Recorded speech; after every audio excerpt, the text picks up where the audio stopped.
Good afternoon, my friends. This is the Grim Flayer. Hope you're all doing very well today, and we have a very special donation league for you. I'm very excited to be playing this one for you today. This is brought to us by the Fjord, and Of the Veil tier Patreon supporter, all around really cool guy. I've had a lot of fun interacting with him, and he is bringing us Abzan Stoneblade, which we have not touched on the channel in quite some time. I toyed around with Stoneblade a little bit right when it came out, right when Stoneforge Mystic was unbanned, more accurately, and then, I played a few leagues with Stoneblade of both the Abzan and the Dead Guy variety, and then, there were just more incentives to play Jund, and then I picked up Prowess, and always got to keep playing Rock, so before I knew it, I just wasn't really playing Stoneblade anymore, so I'm really glad to have an excuse to revisit it.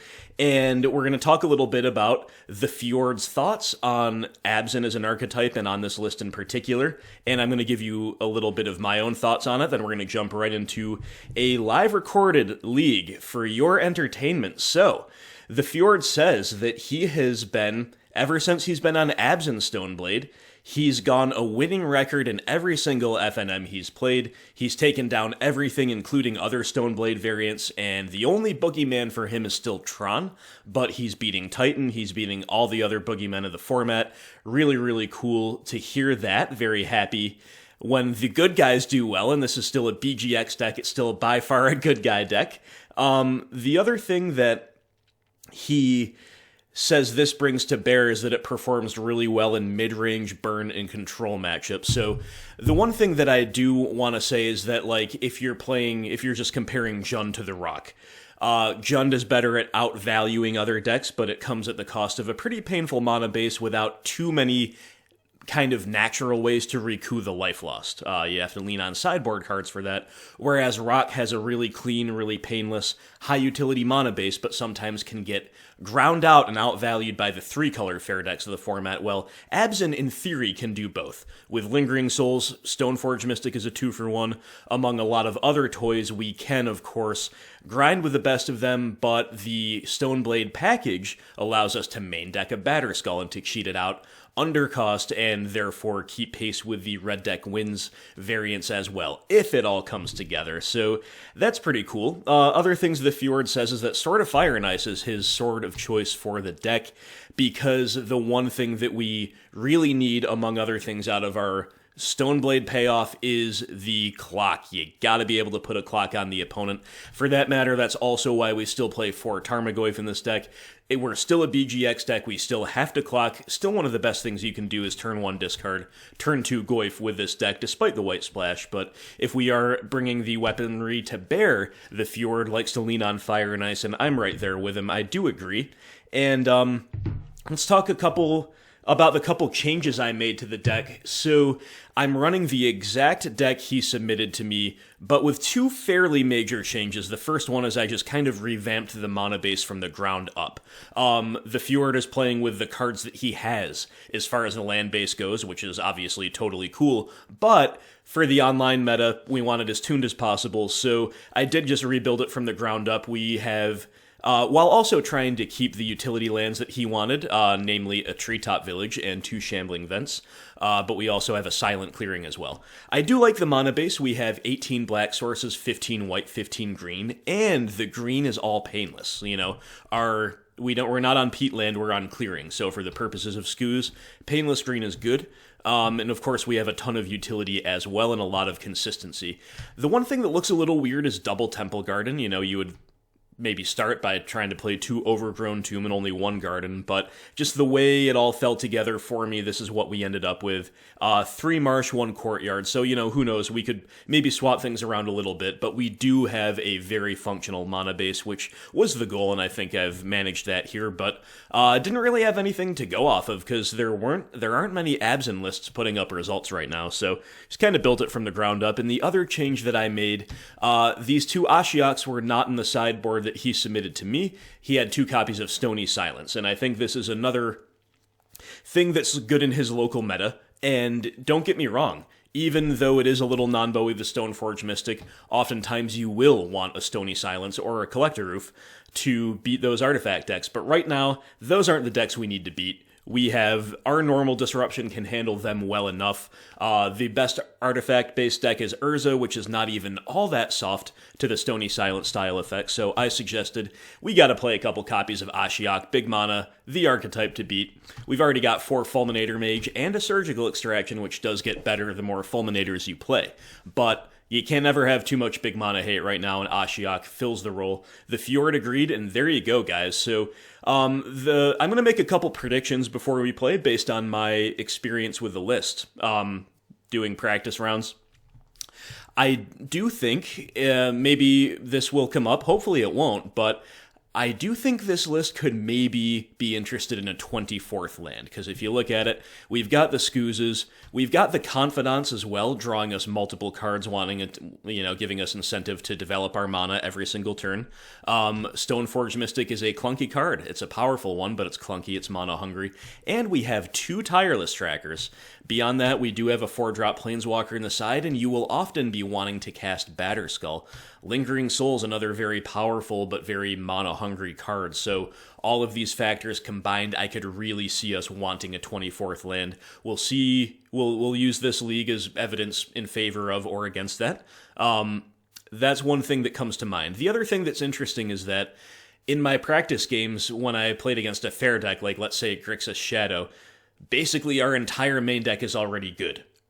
So you maybe trim a couple discard spells to get a couple value cards in, but I do wonder how necessary Tracker, number 2, and Gideon are in the side, even though I really like both of these cards. Again, just because if you look at how incredibly good all of our cards are already against fair decks in the 60, I don't know if there's room to even maximize this deck further, but I am actually very excited to play Gideon, and also very excited to play Tracker. I haven't played Tracker much lately, so let's go straight into a league.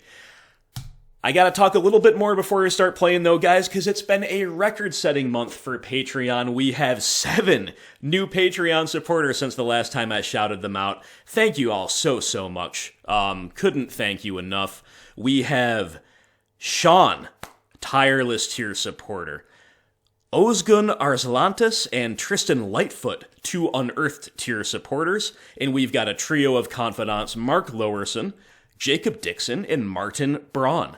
Finally, we have to welcome Mark-Andre Kurisinski back to the Of the Veil tier level of support. He, descended the ranks to a confidant for a little while, take the pressure off, laid low for a little while, but now he's back at the very top. So, guys, I cannot possibly, as I said, thank you enough.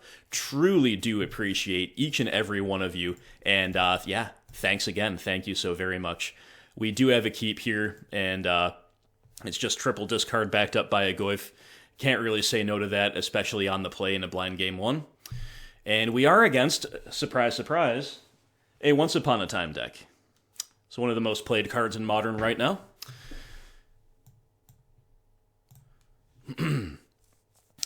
And we are against Shadow, speaking of which. So, interesting call here. I think we're going to leave the baubles. And I kind of want to take Thought Scour, because that's going to mean next turn we can go discard, take their 2 action spells.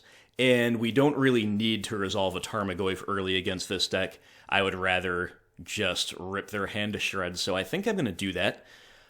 Another reason to do that is that we are soft right now to a Gurmag Angler, and Scour can both fill the graveyard and help dig toward said Angler. So an interesting spot, of course, but having triple discard gives us the luxury to take away a kind of a filler piece, a cantrip with some more incidental value, rather than like being priced in to take the Drown in the Lock or the Shadow.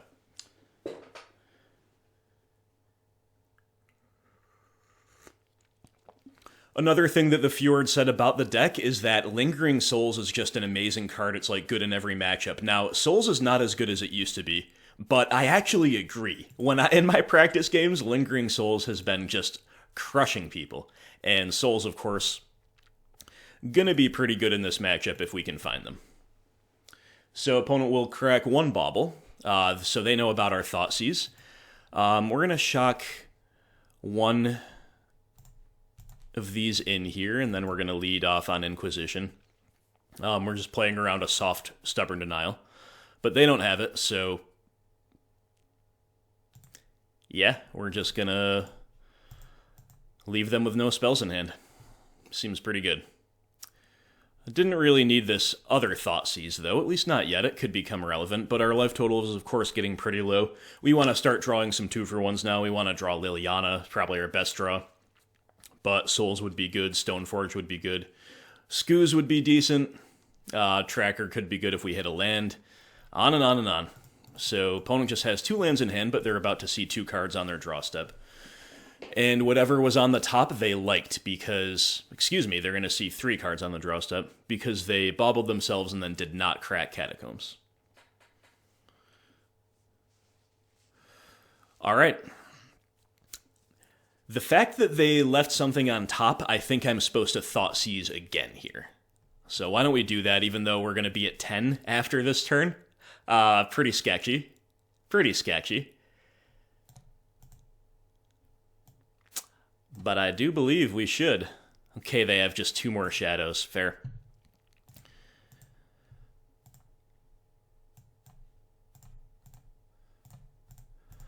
Let's resolve that Stoneforge Mystic. I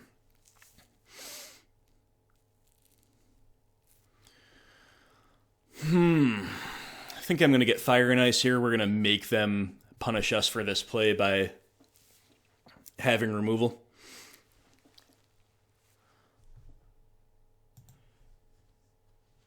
Okay, they've got something to do. They shock in, then they fetch. Okay, then they fetch again. Could just be getting a shadow down. But you imagine they drew something else. We're looking at 4 colors here. Breeding Pool, Blood Crypt, Watery Grave. Dismember, sure. Dismember into Shadow. But not with that red mana they've got floating. There it is. Okay. All right. Oh, what a draw.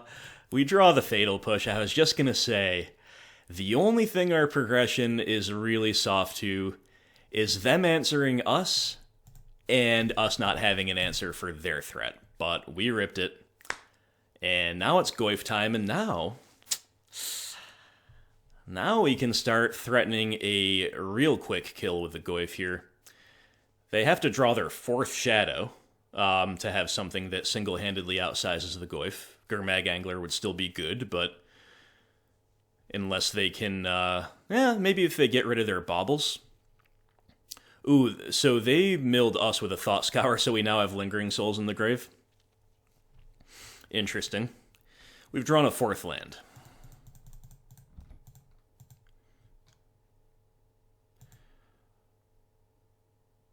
Gonna begin with an attack. Probably gonna play Sword over the Souls, but you can see incentives for both.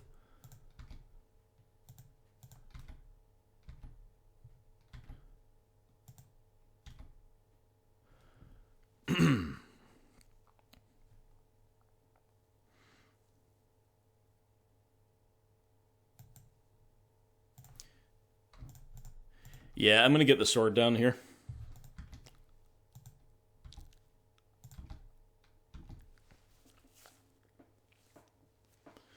So the floor of opponent's turn is play and crack Peatland. They're going to start out by bobbling us. I don't know if I like that play because we're pretty clearly able to just fetch on the end step. But the combination of that and the fact that they didn't crack Peatland means that I think they just naturally drew removal here. But we'll find out.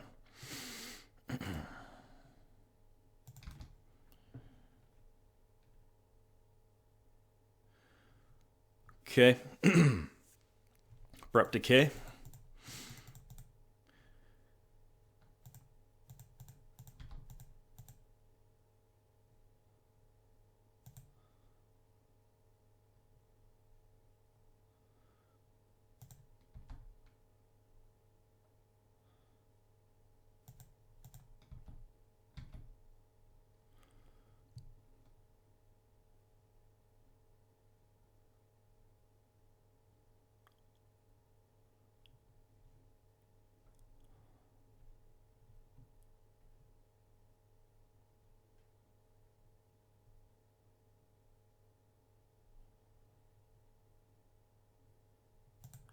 Kind of suspected this, Snapcaster Mage, sure.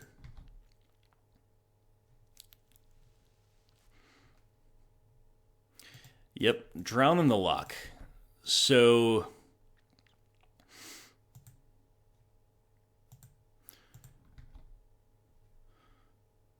make them do it here.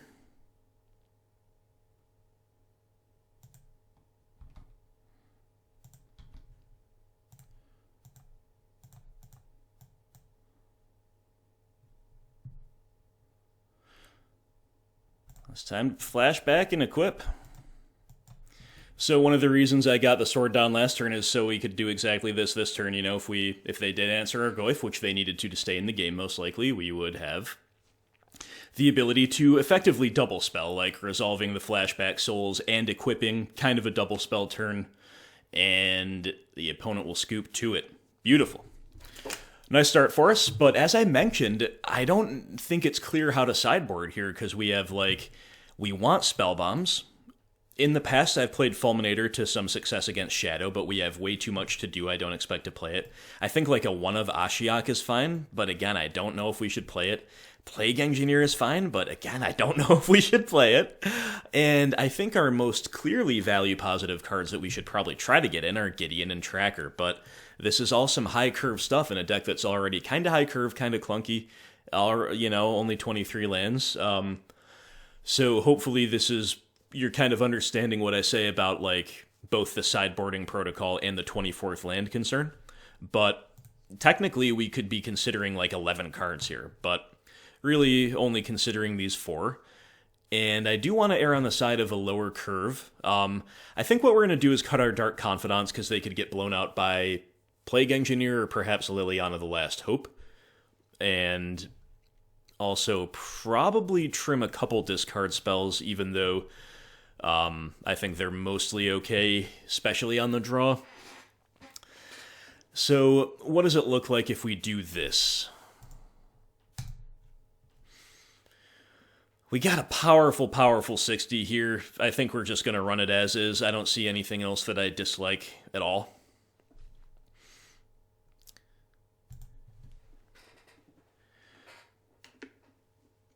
I don't think we're supposed to trim away on the Stoneforge package for this matchup. I don't think we're supposed to.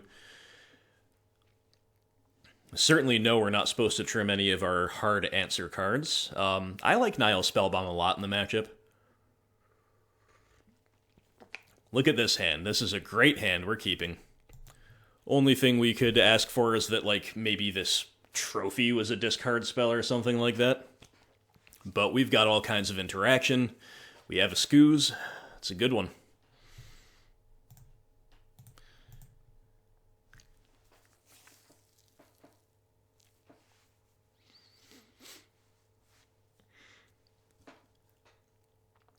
Unless we draw another land right away, it might be a little bit tricky to decide on which, you know, how to sequence our lands. We need as much green as possible with Scooz, but of course we want white online ASAP as well. Opponent with a heck of a turn on turn 1 here. Once upon a time into a peat land, Street Wraith, Fetch, Shock, Inquisition. Okay. Okay. So they're going to have probably turn 2 Angler if they want one.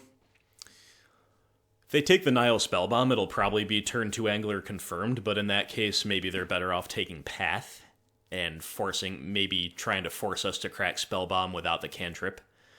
Neither of those is true. They take Scooz. Fair enough. Okay, we've drawn Goyf. Just going to shock in for my Spellbomb here and say go. Goyf seems like a good draw, because if they took our Scooz, despite the fact that we only had 2 mana, we're on the draw, we have a lot of other things to do. In other words, we're like, Scooz is not realistically going to get activated that much, then they might in general just not want us to have a body down. So Goyf could be good in this regard.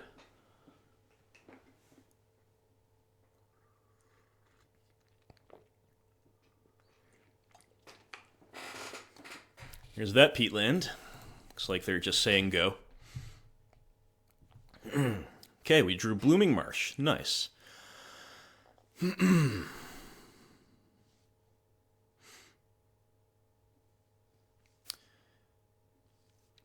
However, I actually don't think I'm going to use it, because one way in which their sequencing makes sense is that they've got like a Snapcaster Mage they want to fire off, or they've just found removal. They could be sitting on some shadows too as well, obviously. It's always the thing, but I'm going to conceal my third land, and I'm just going to hold up Spellbomb, and Push, and Path, and Trophy. But Spellbomb's the one we're going to fire off if they don't do anything at the end of the turn.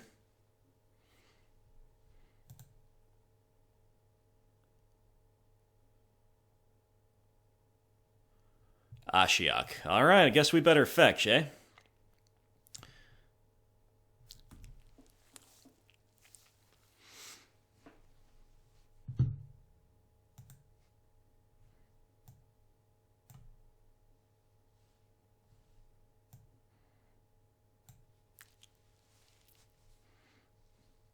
See what they do with Ashiok. Might as well wait. Okay, they're going to mill and exile us.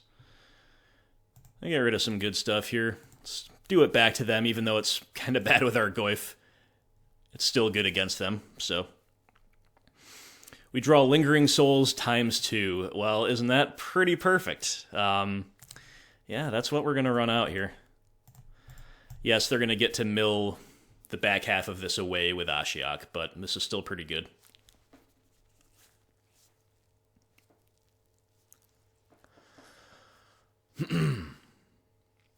Okay, they got another copy of Soul, so... Oh no, sorry, that was the one already in our yard. Got it.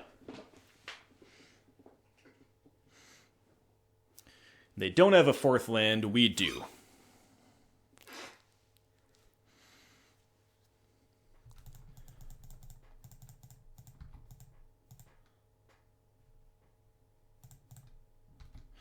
I like attacking Ashiok here because it's not clear that attacking them is right, like in a vacuum. So if there's a at least reasonable target here, then I'm pretty happy to do it. Opponent will drown in the lock even though our graveyard's empty. That's kind of funny.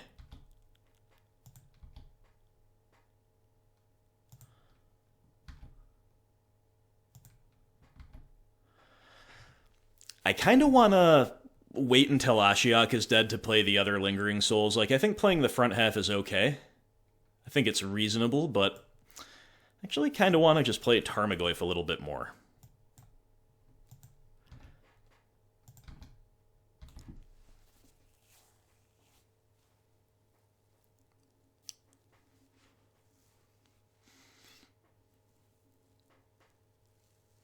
If we draw a fifth land next turn, of course, we can just play the Souls all at once. And that'll be very good against anything this side of Plague Engineer, which we do need to respect. It should definitely be in against us.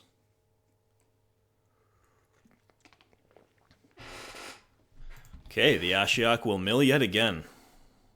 Wasn't sure if they would this time.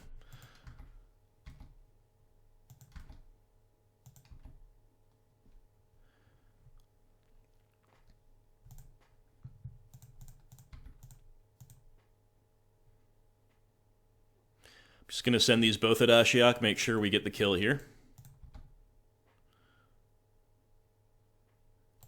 Make them have double removal.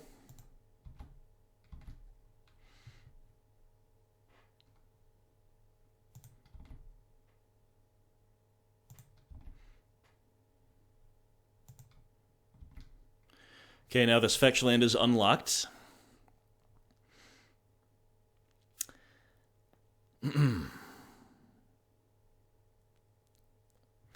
The big question is, do we make them have Plague Engineer?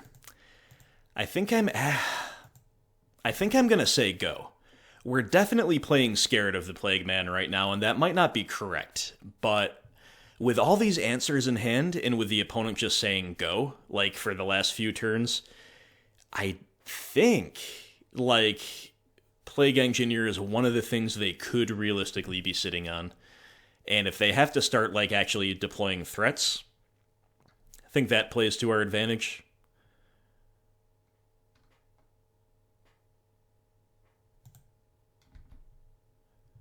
Interesting spot, though. And, like, whenever you're in doubt, there's a really good argument for just saying, this play is really good unless they have card X, Y, or Z.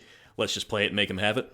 So, it's possible that we come to regret this. But look, we've time-blocked them for a couple turns. You know, they haven't really been doing anything at all.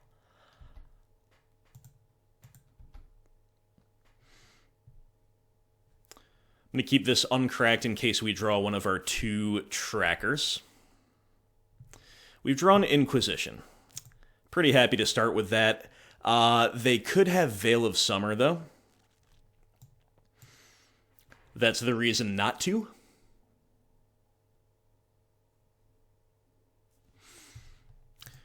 Can't play Scared of Everything. It's Inquisition you.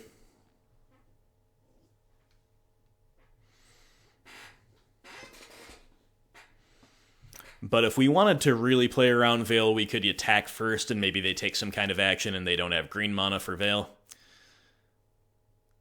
Doesn't look like a Veil of Summer. Looks like an Assassin's Trophy on our Goyf. Sure.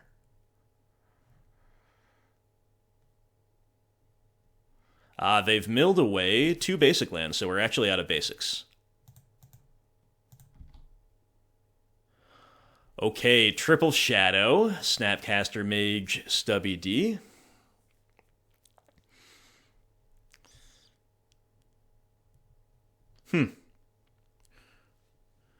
Well, technically we can answer all 3 shadows. I don't think we care that much about the snap, though. So I actually think I'm going to take one of the shadows away. It's a very interesting spot.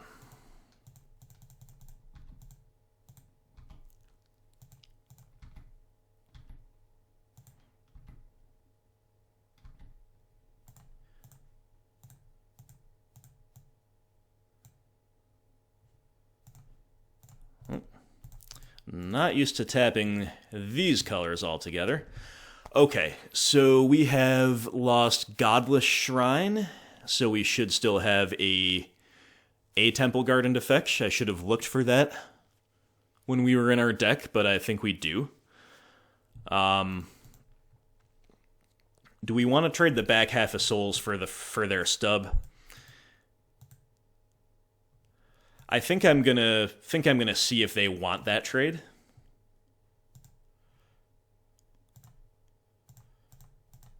I think it's kind of good if they do, good if they don't.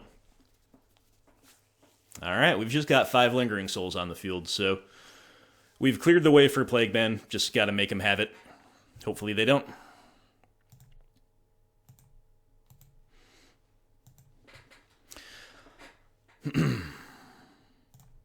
Alright, let's start killing their stuff. I think they're kind of pressed into stubbing the first thing they see, so we'll use the trophy.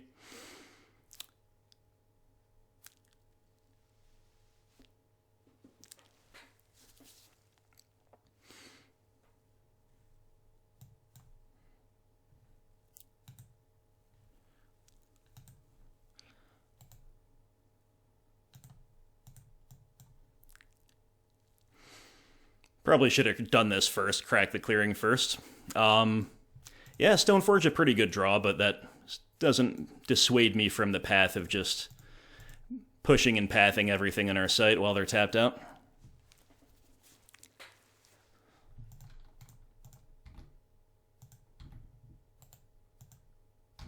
And they did not have a basic to get, so either they have a basic land in hand, which they don't, unless they didn't play it last turn. Okay, or they just play with 1. They cycle down to 2 with a Street Wraith. Probably Plague Man or Bust. Looks like the concession to me. Indeed it is. Alright, so this is exactly what I said in the deck tech, is that, like, if you're against a fair deck like Shadow, the Fjords list has got like a 60 that's already feels like it's pre-sided. Like, it feels really strong. Doesn't mean we can't lose those games, right? Doesn't mean we can't lose those matches, indeed. But, you know, if you're curving out, if you're disrupting at a relatively normal rate and you're curving out, you just have value for days and days and days. So Lingering Souls, awesome there. Disruption, awesome there. What a start to the league, my friends.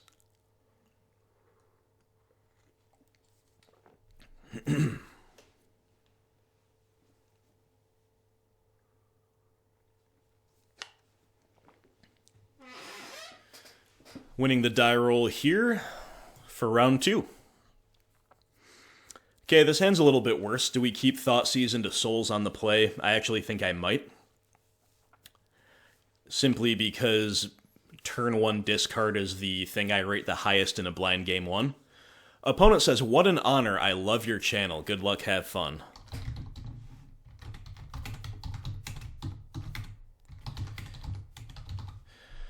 Thanks very much, same to you. Sure, we will keep.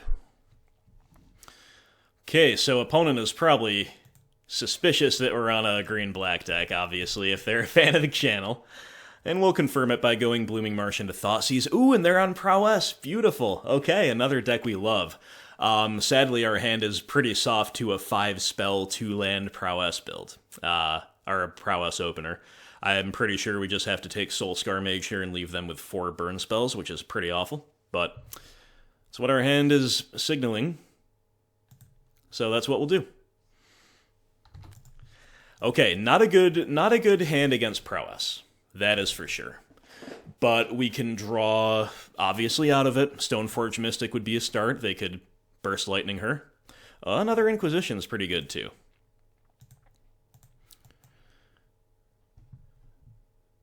Okay, we'll just take one of these bolts away.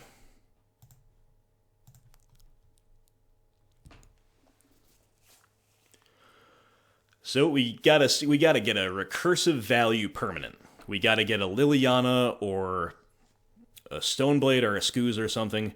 Unfortunately, opponent found Light Up the Stage for Kiln Fiend and Crash Through. Good news for us is we have found a Fatal Push for the Kiln Fiend, so our deck is complying. We are getting there. The problem is we want to be, like, crushing them now. We want to be turning the corner now. We want to be generating advantage now, because they can always top deck Bedlam Reveler. That's the scary thing. Like, so far so good until they hit a Reveler, right? Is basically where things are for us right now.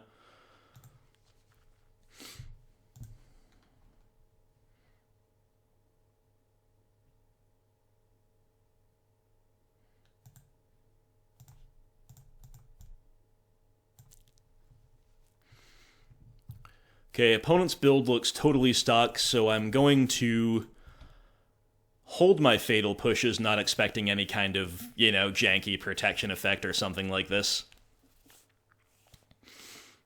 that blows us out. Shouldn't really be in the Prowess 75s. It's not something they should play. So in other words, maybe they're priced into pointing, like, Bolt Burst Lightning at our Spirits and trying to swing for a massive chunk with Kiln Fiend, and then we just push it. That is what we want to happen.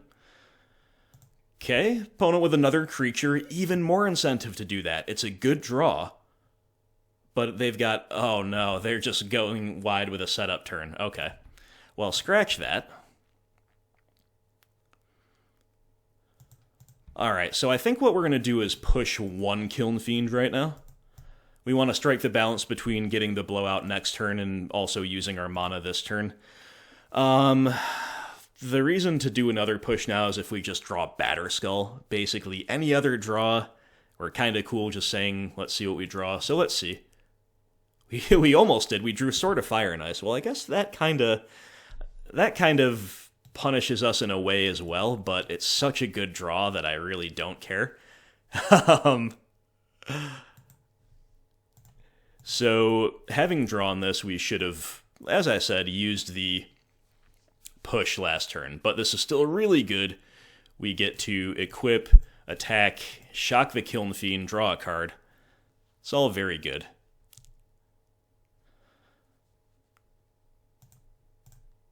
I think we're just leaving one chump blocker back. Maybe 2. Yeah, this is fine.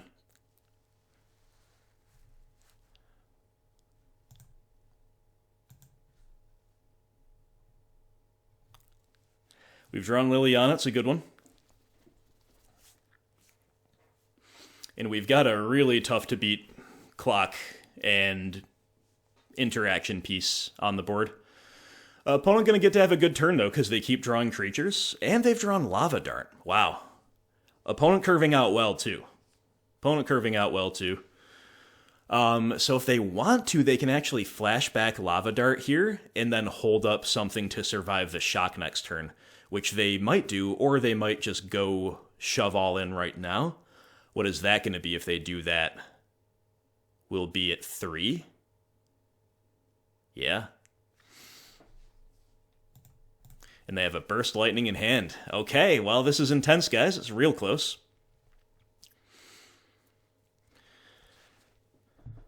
So with all this removal in hand, and the shock coming our way, we should just attack first, I guess. Definitely leaving one spirit back.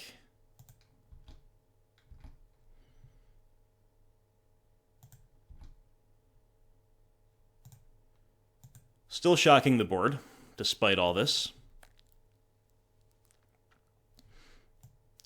Okay, we have drawn Silent Clearing, so I think we're just going to say Liliana Edict. Pass holding up Clearing and push. We could also crack Clearing main phase to see if we get anything better to do. Like we could draw a Scooz or something.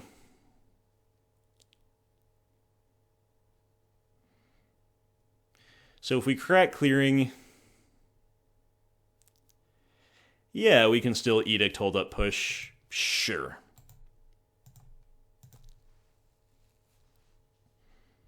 Dark Confidant, not what we want to see. So yeah, Edict you.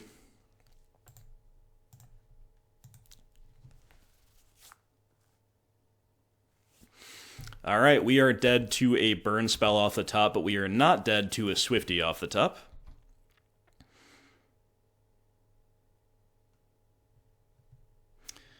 Opponent is not dead to our attack either. Okay, they did find a creature.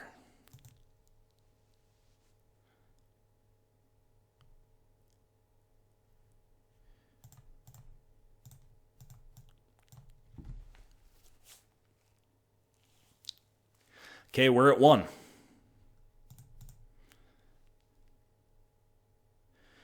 Trophy. What an interesting decision. Should we trophy their islet? Because if they draw land, then leaving their islet around lets them crack it for another dig. But why don't we just attack first, I guess, and see?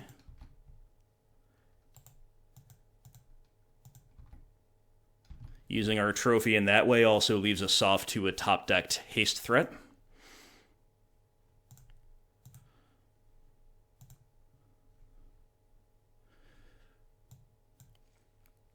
Okay, Tarmogoyf. That settles it.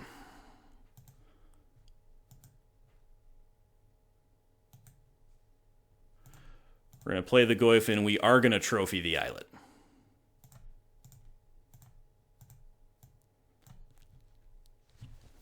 Okay. Opponent's got exactly 1 draw. It's got to be burn, or it's GG.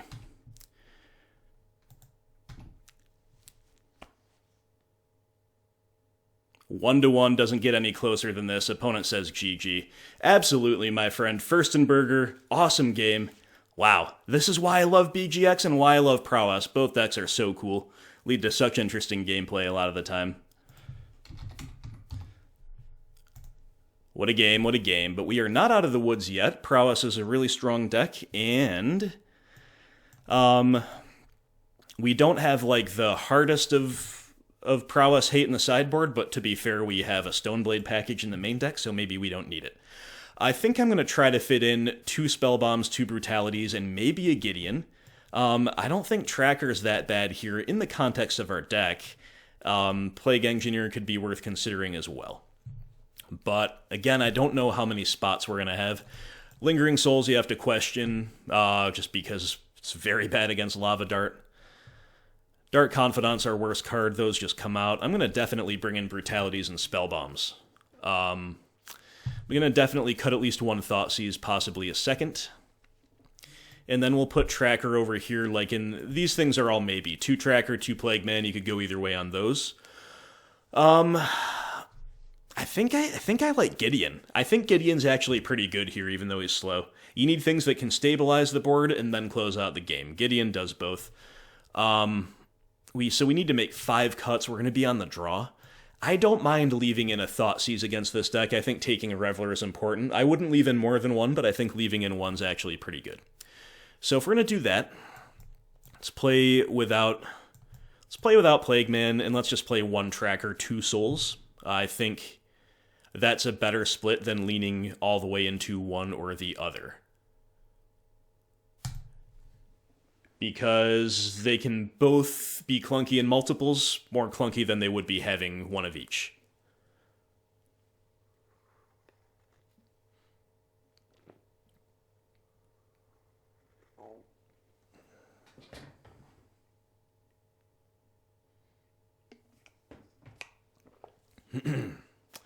All right, I don't think we can keep Triple Lily on the draw.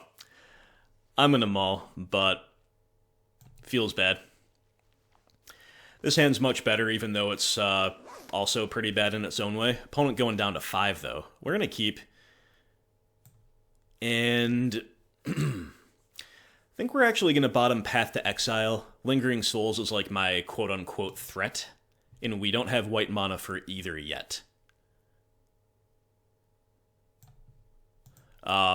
We are operating on a swamp and a treetop village, but that's not as bad as it sounds, because we got Inquisition and Thoughtseize and Fush, plus they could be on Blood Moon, even though I don't think it's usually correct to bring it in against BGX decks. It is, to be fair, probably better against Abzan than it is against Jundarok. So, and we've drawn a 3rd land anyway. You love to see it. Inquisition, you. They have Blood Moon and Lightning Bolt.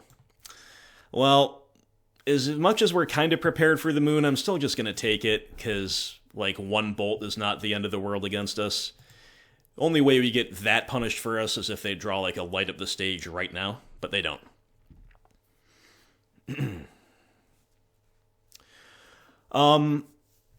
The reason I did that is because I was worried about them finding a creature, especially Kiln Fiend, and I wanted to be able to push it this turn, not be priced into the Thoughtseize. Now our Thoughtseize is actually a little bit awkward. So it's not clear what to do here, but I think I am just jamming Goyf.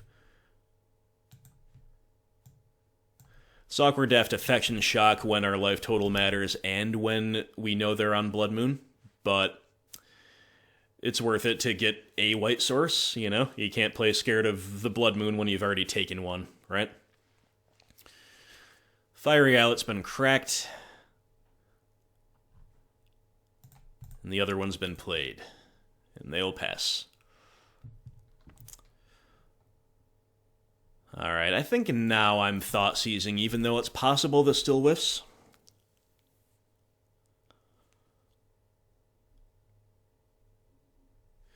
Lightning Bolt, Monomorphose.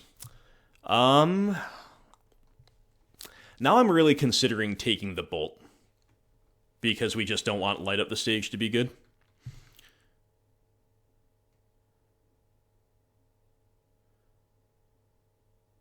Think I will. Also, because they are incentivized to crack Islet yet again. So the more they Stone Rain themselves in search of action, the worse Monomorphose gets, but the better Lightning Bolt gets relatively. If that makes sense. Opponent's got at least one of my Odyssey basics that I use when I play this deck.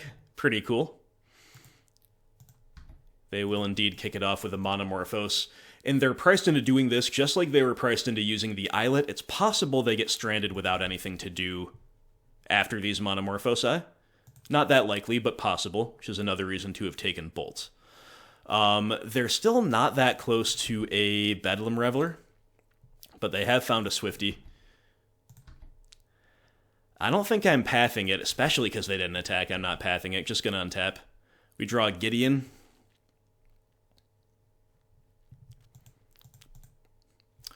Awkward.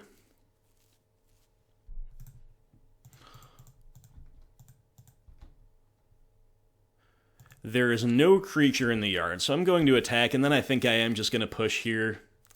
If they don't block.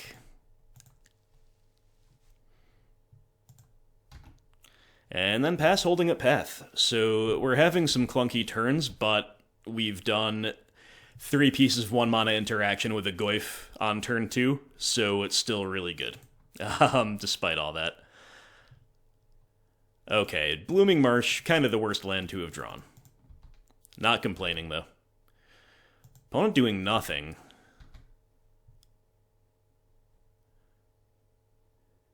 Does mean we're going to be representing lethal next turn after we play these souls. And even a Bedlam Reveler, like if they go land Rev next turn, doesn't really change that.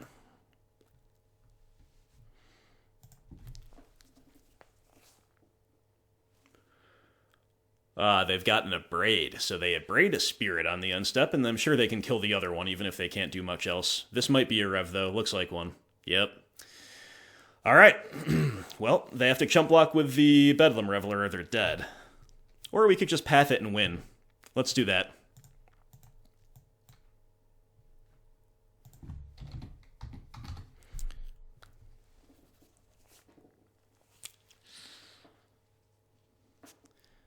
Here's concession leg, before I could quite send my GG's well played.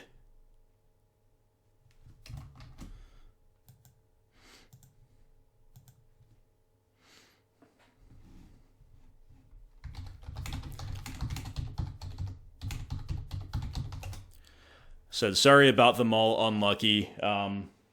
Yeah, you know, if you're on Prowess, the absolute last thing you want to do in a matchup like this is maul all the way down to 5.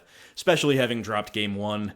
It's just a death sentence a lot of the time. Now, granted, we mulliganed to 6 as well. But it was a good 6. It was a really good 6, provided we drew our lands, and we did. We drew them pretty much right on curve. This opponent's been really polite, so I'm kind of waiting for them to say something back before we leave the match, just in case. I don't want to lose their reply. I don't want it to be lost to time, but we'll hang out here for just another few seconds, and then we'll move on. While we're waiting, guys, I would love to remind you that the channel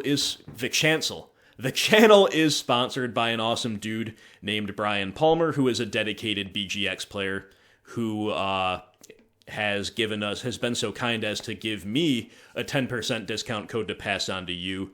Grimflayer MTG is the discount code. BrianPalmerArt.com is the website, and all that info is in the description of this and every other video, unless I forget to put it in there, but I usually don't. So anyway, opponent, good games, well played. We gotta move along because we're on the camera, but I do wish you the best, my friend. Always love to hear from viewers of the channel. I always love to encounter them in the wild, and increasingly it's rare that I don't.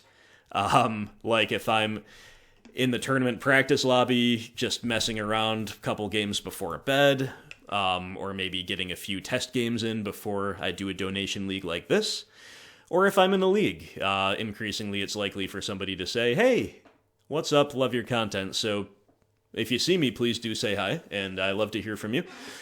And, yeah, we love to see Prowess players out there putting it to them, but we also love to beat them. We also love to beat them when we're against them. Gotta be prepared for that matchup these days, guys. It is everywhere. I think it is the best aggro deck in the format, and, yeah, you gotta know how to play against it and come prepared for it.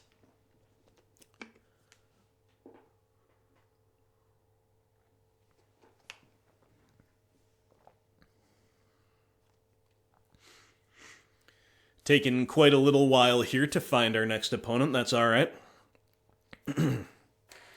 So far, Fjord, your list is feeling pretty awesome, my friend. We've been drawing well. We've been finding the right half of the deck as far as interaction goes, and that's been huge.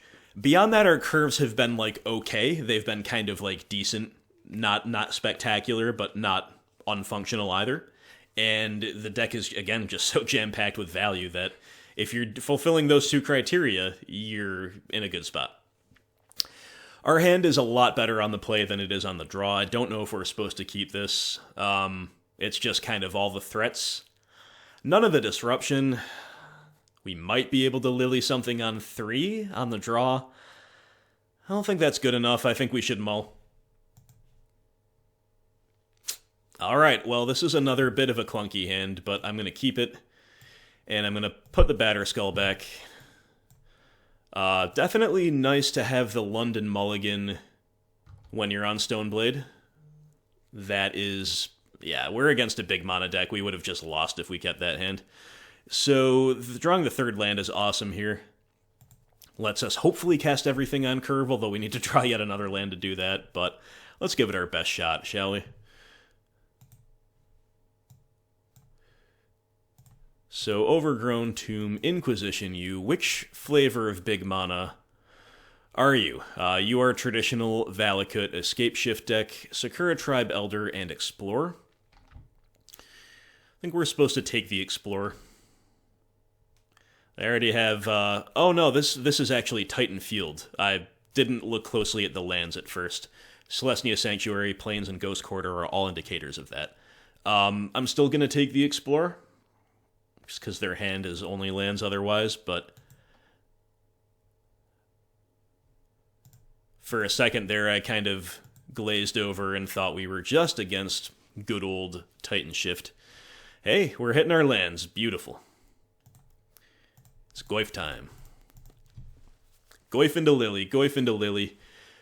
We do have the ability to trophy at some point, but I don't think it's correct to trophy there, even though hitting a bounce land is kind of cool. We have another trophy. Well, fair enough. Suppose we kind of have to fetch and shock here, because we do need a first white and then a second white eventually for Vent.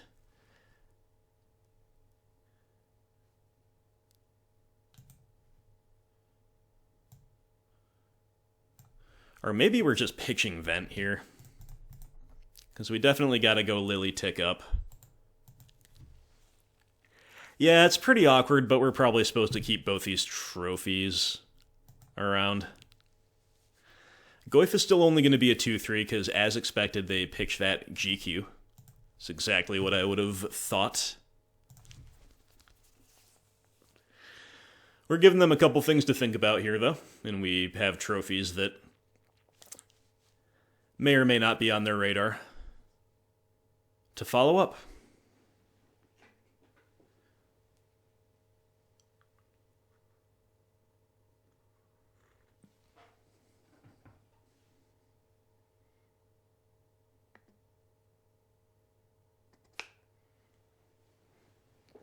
Oh no, their 2 unknowns in hand are Titan and Castle Garenbrig, really? Jeez, I hate this deck so much. Oh no. I hate this Titan Field deck more than Amulet Titan, more than Tron, more than the traditional Scapeshift deck. Absolutely despise it.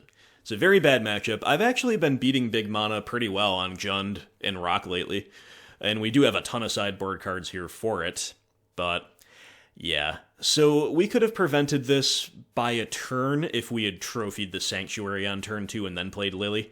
I don't think that's correct, because then they just Titan 1 turn later, and, you know, yeah, we would have shuffled, so maybe their draws are different, but maybe their draws would be even better, so you can't really factor that in.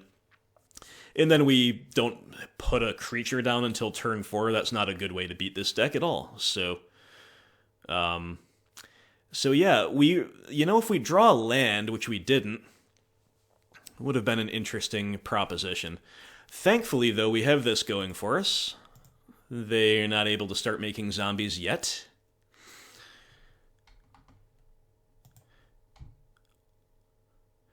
So if we let them untap with Field, they get to start making zombies by just playing the Plains. So I think we are supposed to trophy Field of the Dead here, even though that's pretty annoying. If this had pro... yeah, if this had pro black, I would just probably jam it and try to race the zombies, but I guess we might as well main phase this to grow our Goyf that little bit more.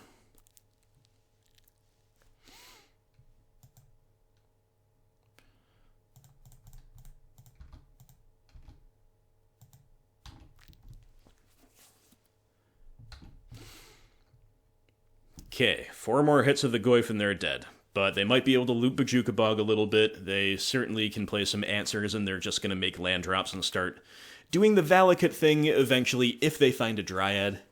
So obviously another Titan off the top. They've got a million billion good draws.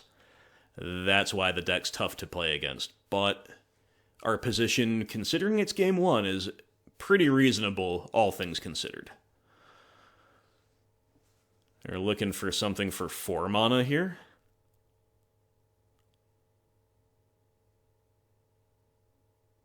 Oh, they're looking for another Titan. Well, sometimes they just keep drawing Titans, and sometimes you just lose to that. Let's see what they manage to do with it, but that's extraordinarily annoying. We were having such fun until the big mana deck showed up. It's alright. 1, 2, 3, 4, 5, 6. 6 different lands already. Castle Garenbrig was a mistake, wasn't it?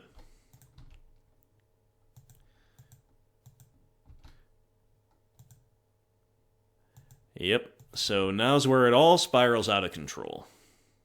We're just drawing our equipment, too. Yep.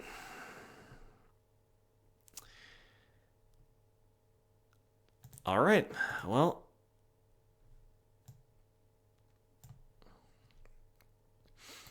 Guess our game plan is to tick up.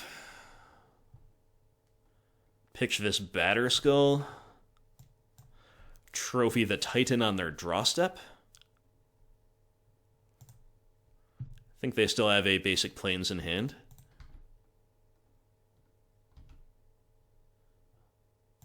Don't know how many basics these decks run.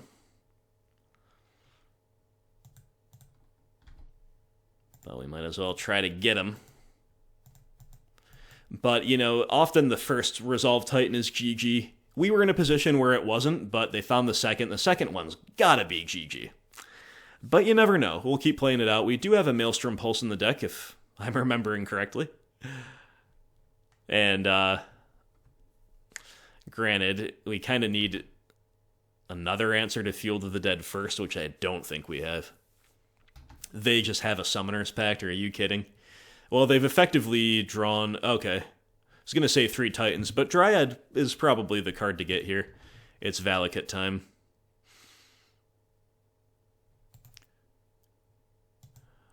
Okay, this is enough for me. This is enough for me. Just stop! Just stop! We're already dead! Yeah, we can't win through a progression like that. Not game 1. That was a game where our progression could have stolen some game 1s, perhaps even most game 1s, honestly. Our progression was pretty good. But the Titanfield deck, there's just very little you can do about it when it just has the inevitability, more so than basically any other deck in the format. So we'll see what we can do post-side. As mentioned, we did shoehorn the Ashiok in here. We've got Quad Fulminator. Surgical could play a role. Brutality could play a role. Plague Engineer could play a role, but there's, again, no way we're fitting all of this stuff in. So we need to make some decisions. We need to make some calls. Path to Exile is a tough card to rate just because I'm not that experienced on this deck. And it's awful unless you're answering a Titan. And even then, it's not free, but it's pretty good at answering a Titan. You do need to do that sometimes. But we'll consider cutting them. We'll consider cutting the souls. I guess Stoneforge Mystic is still better than Skooz, mainly just because like a Batterskull can beat a slow zombie accumulation, maybe. Tracker is slow. Let's probably cut our Skoozes. I think we want to leave Abrupt Decay around to hit Dryad. But, you know, we do have a lot of cards we could cut as well.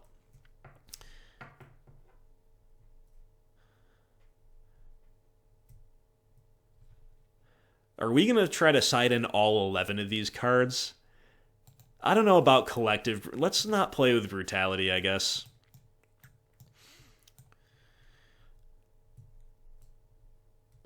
I'm going to side in all 9 of these cards. We have a lot of cards so we can cut.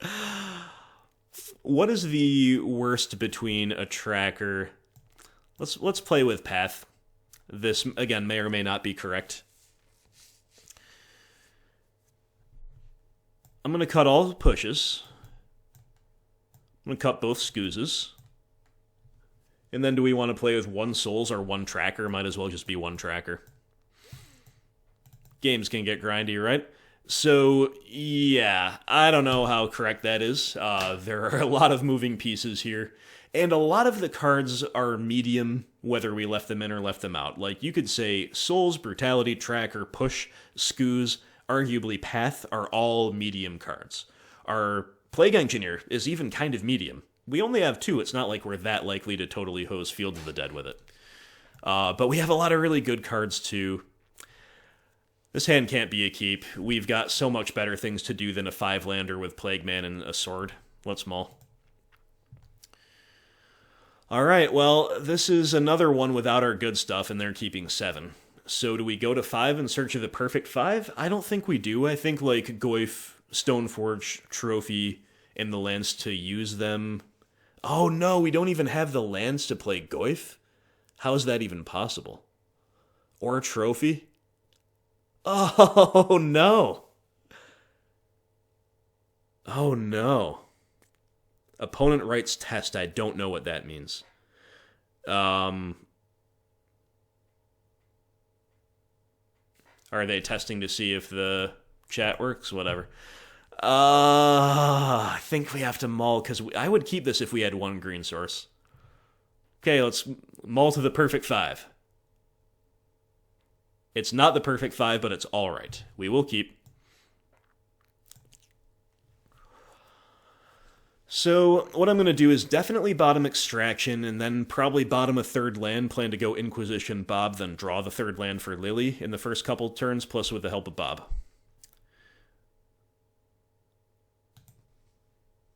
That would have been a magnificent 7. And we still, after taking 3 mulligans, have not found Fulminator or Ashiok. But we did find a 5 that functions. Let's see if we can get there. I kind of doubt it, but if Bob sticks, which so far it looks like he will, then... Okay. Then we might be off to the races. So the reason I bottomed Forest and kept the Fetch is for exactly this reason. If we draw a white card, we want to be able to play it. That said, we're still going to jam out Bob. I'm going to write test back to the opponent. Maybe they're testing to see, again, whether their chats are being received. Okay, so unfortunately, we whiff. We whiff. On the land. Yeah, I hate to see it. We have no real choice but to attack. You know, if they take the trade, I think that's good for us. I doubt they will. They're probably going to chump and search.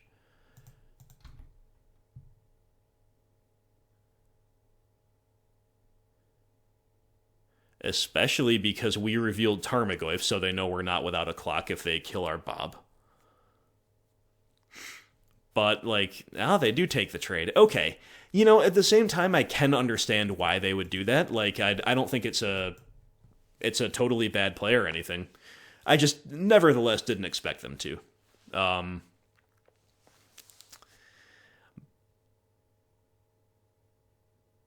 Obviously depends on what else they have in their hand, though. Arboreal Grazer. See, that could have blocked Bob forever. So, maybe they just drew it, though.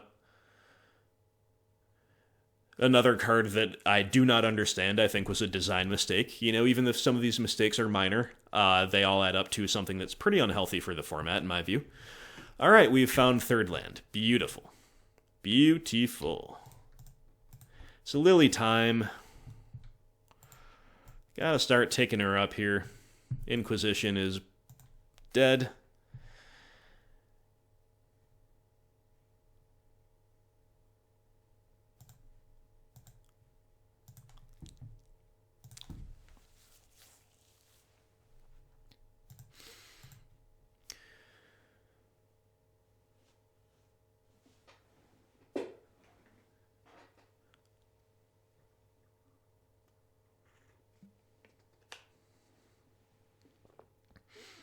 Alright, well, we've drawn Ashiok, that is nice. So let's tick up. I guess I'm pretty sure we're priced into pitching Stoneforge and playing Ashiok.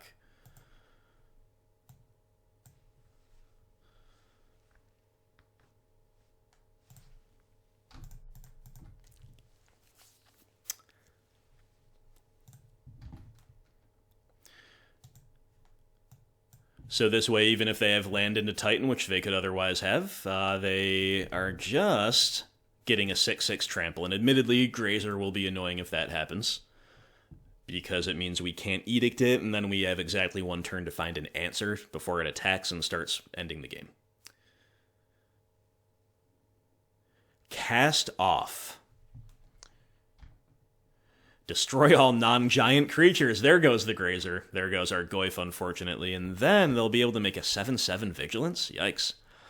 Alright, well, we're gonna lose our path, I guess. We're gonna lose our answer to that giant. Alright, now that we don't have a Goyf to worry about anymore, I wonder if I should mill them. It's not free in the matchup because they do make attackers like a couple of hits from Dryad, but we've got a Lily about to ult, so I'm going to mill them.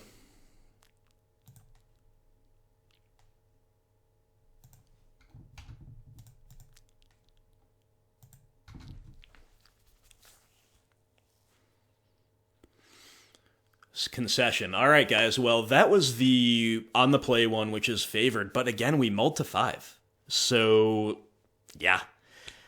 When we've got our sideboard cards brought to bear, we can beat this deck. Even though I hate it, even though I think it's terrible for the format, we can beat it. Now, what did we see that was unusual? Just cast off into Realm Cloaked Giant? That doesn't really make me want to do anything else different out of the side. I think I'm probably running it back. Again, I'm not exactly sure about Path, but we know they have Titan as a payoff, and we know they have that Giant, so I suppose we're leaving in Path. You could see Plague Man being a little bit even less impressive here on the draw. But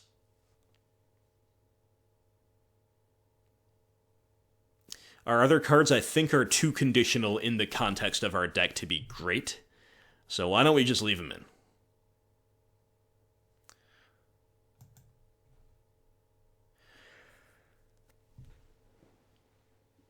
So now, hopefully, it's the opponent's turn to mull to 5. We're going to keep an awesome 7. And we're going to get there.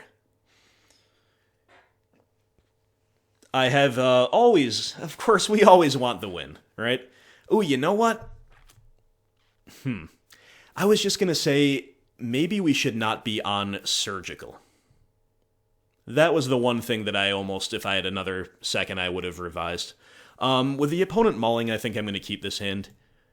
We would love turn 1 Disruption, but we don't have it. However, with a mulling up OP, a turn 2 Goyf into turn 3 Lily. Abrupt Decay, if we're gonna see it, it might as well be in the opener to kill a Dryad right away if we need to. Or that thing if we really need to. I think it's fine.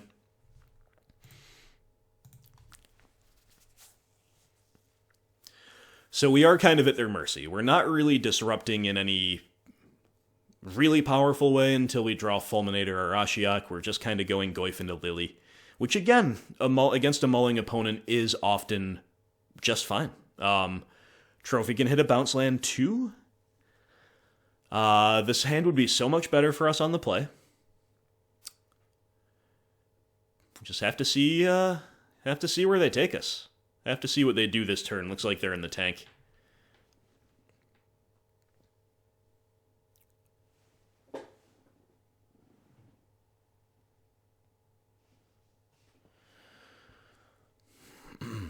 What if they kept a 2-lander?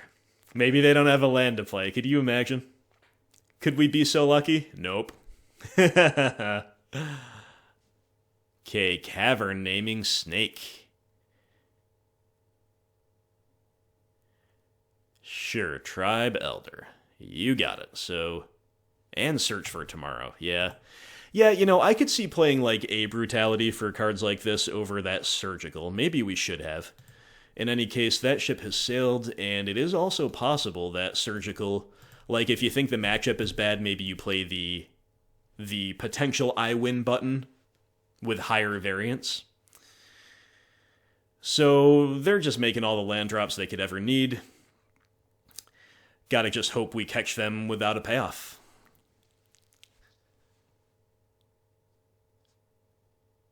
Castle Garenbrig, but no Titan.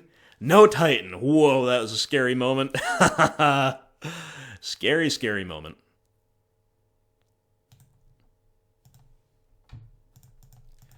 Alright, it's Liliana time. I think at this stage, Decay is the thing to pitch. It's also going to grow the Goyf with a card that's not otherwise in there.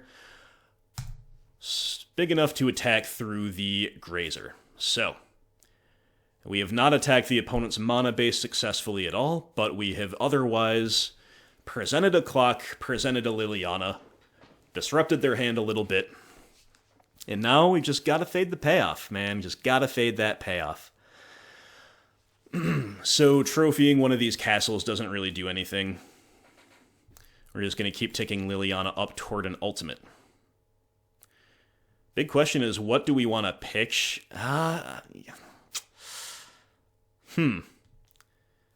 Honestly, maybe it should be the trophy that we pitch, but it's probably safer to just pitch one of these Plague Men.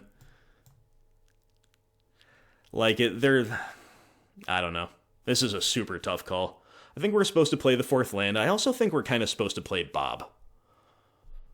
Let's pitch a Plague Engineer. Feels bad.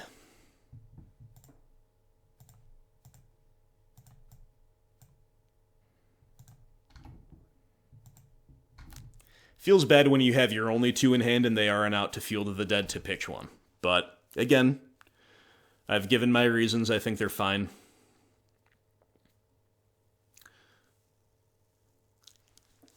KOP just continuing to find lands.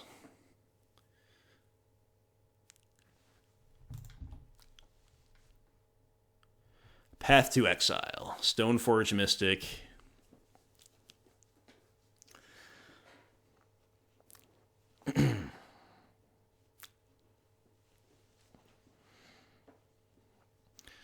Gotta threaten that Lily ult, don't we?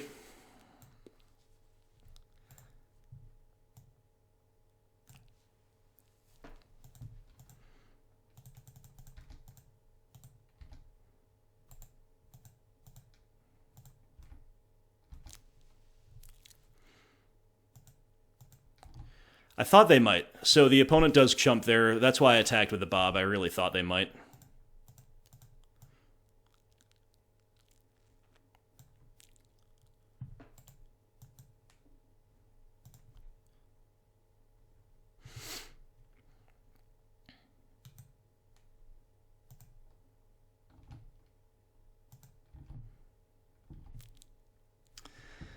All right.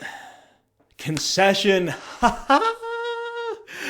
Love to beat the Titanfield deck. It's my most hated deck in Modern right now. And we did it. We got pretty lucky. They assembled all their mana in a pretty timely fashion, and they just never drew a payoff.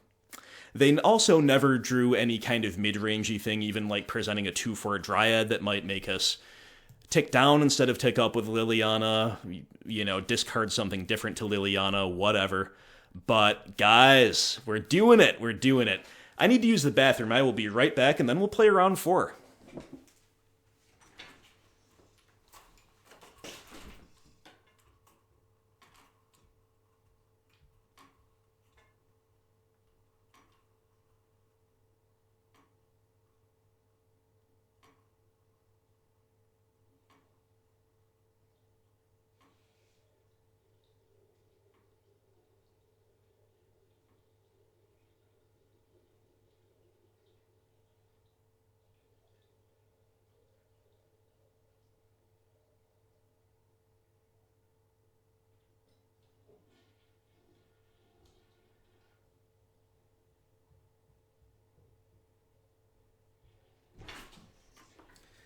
We have returned, my friends. Let's hit that play league match button, and we're getting it done. We're getting it done with Abzan Stoneblade, brought to us by Of the Veil, Patreon supporter, The Fjord. We've already cashed your league, my friend. I really hope you're enjoying this. Really hope all the rest of you are having some fun as well. This is, again, a really kind of underexplored archetype in Modern. Stoneblade is usually like either straight dead guy or it's using blue in some capacity. Abzan is not really around all that much as far as I've seen, but we are making a strong case for playing it right here, right now, and here we go, going into round 4.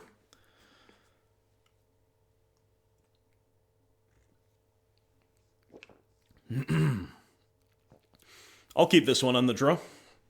I don't like operating on a silent clearing when I'm on a 2-lander, but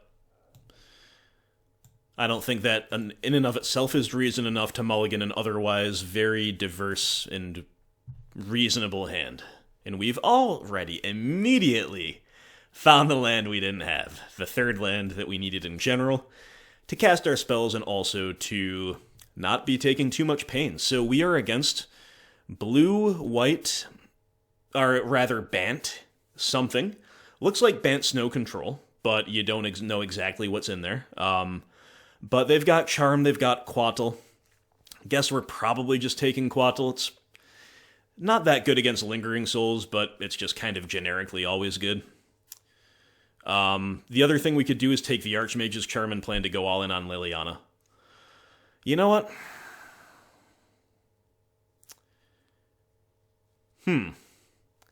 But right now they can't cast it on Curve, even when they fix their mono with Astrolabe, because both their other things enter tapped. So yeah, let's just take the Quattle. If they do happen to hit another land drop, then, you know, we can hit other things too, right? Okay.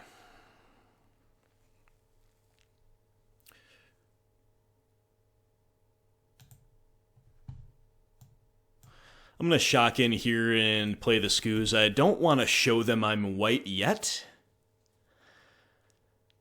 For whatever equity that gives us, I don't think it's necessary, having drawn that land. Hope they just play that Sanctuary pass, tapped and pass, and then we can go... they didn't. Okay. Alright. This is still fine. Ah, we've drawn Thoughtseize. Nice. I'm going to begin there. It's a good draw.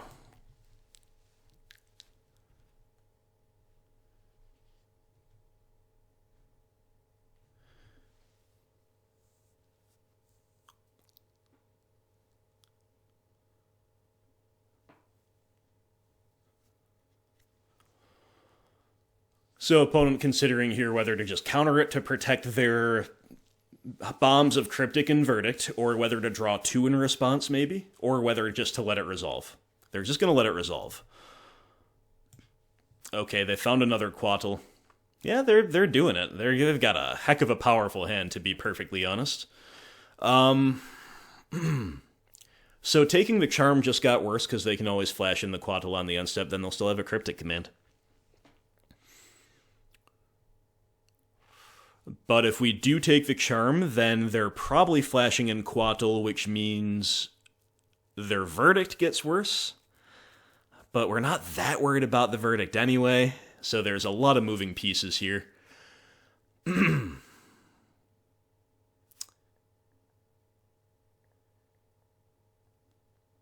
Kinda still want to just take Archmage's Charm. Mystic Sanctuary is going to enter tapped. I think that's what I'm doing.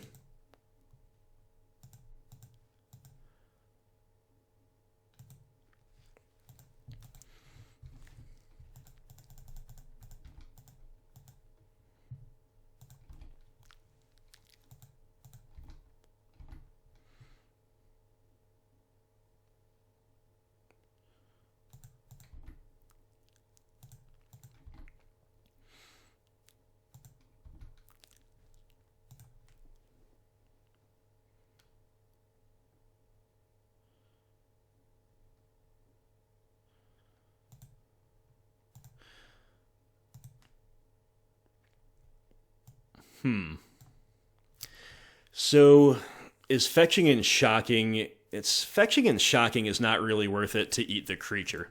So even though this looks a little strange, I'm actually just going to eat the spell. Because that's a really good Mystic Sanctuary target like later in the game. And then we're just going to let this happen. And then I'm going to get a painless green-white land, I think. At their end step.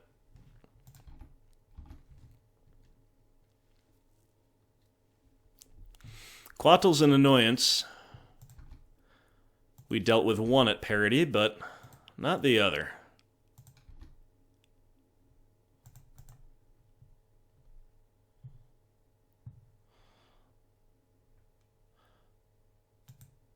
We only have one other Scooz in the deck, so I'm actually changing my mind. I'm going to get a Godless Shrine.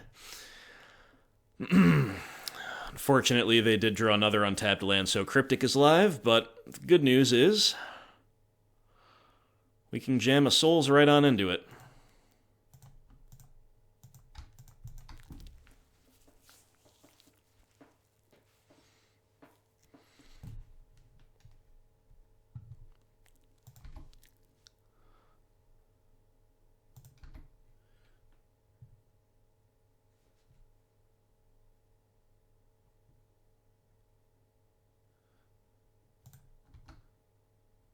So that's one of the very best trades this side of Thoughtseize we could engineer against a Cryptic Command, is just trading it with the front half of our Lingering Souls. They draw, we have the back half, it's pretty much even, but when you can break even against a Cryptic Command on a BGX deck, you're in good shape.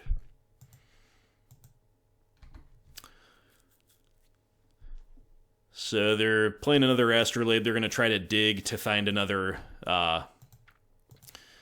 They're going to eventually try to buy back that Mystic Sanctuary, of course. Now I'm going to leave this one uncracked because we, again, have trackers in the deck. Unfortunately, we can't really seem to draw much besides lands, but I'm going to go for the Liliana here. I guess we go for her first, in case they have some kind of... Yeah, they don't. Cool. Trophy's pretty bad, but I'm still going to pitch Swamp instead of it. Then I'm going to cast my back half of Souls.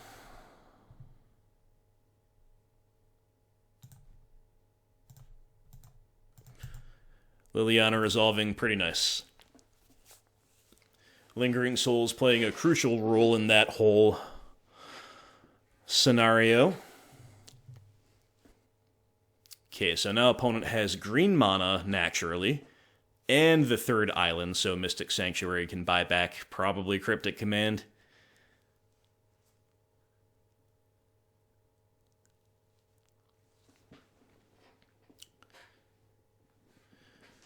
Ah, or they just play a Teferi. It's pretty annoying.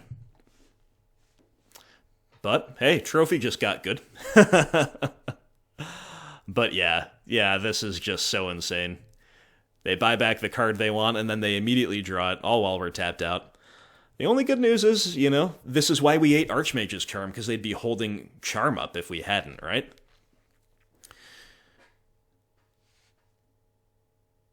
Okay.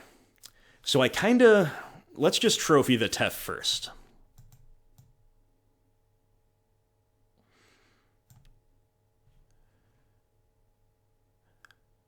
And then we're going to take Lily up. And the reason for all this is, if this resolves, they're going to get a basic, and then they're going to have Cryptic in hand. So when we take the Lily up, we want something to pitch if they try to bounce her in response. Alright, we got rid of Tef. Step 1. They're going to start attacking with Colonnade too if they want. Pretty rough. Oh, they don't have another basic to get? Well then. That changes a lot. Yeah, let's play this out then.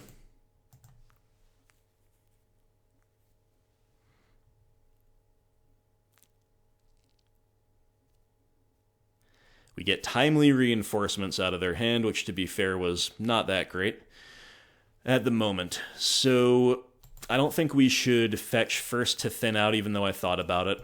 Again, we do have trackers around, so let's just crack it, see what we find. Another land, jeez. Here's our only problem. We're flooding like crazy. Like crazy.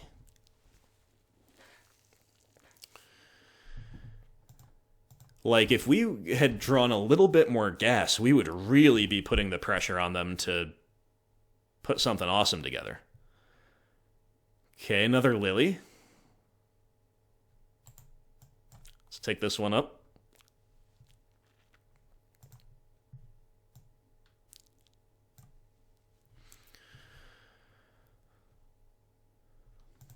Okay, I think we're just going to say go, try to ult this Lily, then play another one next turn. Liliana's been amazing this league. We don't have good attacks into that colonnade anyway, but even if we did, even if they were tapped this turn, I would still sit back to block here, I think.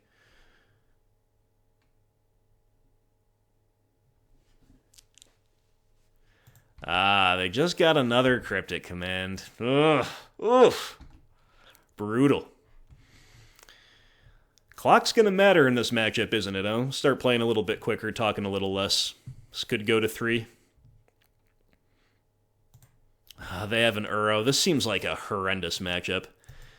I don't know what their deck does against somebody who's not trying to play an interactive game, but they sure seem to be really well equipped against interactive decks. I always wonder that about decks like this, you know? Like, what do you do against Neoform? What do you do against Dredge? I think our position's pretty poor, now that we know they're on Uro on top of every other thing.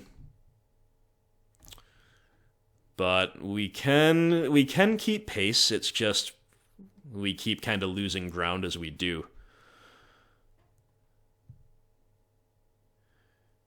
But we've got a lot of really good top decks too. Like,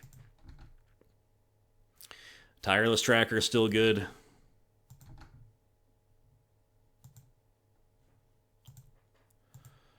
Not necessarily this turn, because we kind of have to play Lily anyway, but in general. Stoneforge Mystic also good. Alright. Our life total's kind of low. Why don't we just get planes?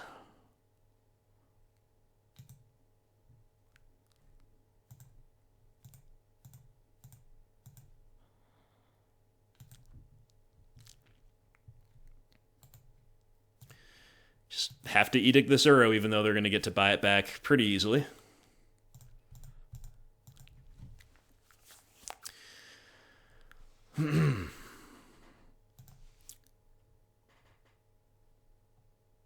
Guess we're supposed to get Fire and Ice, try to erase them that way.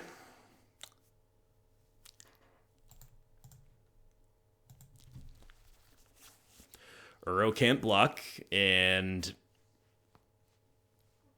eventually it's possible they run out of cards and can no longer keep escaping him.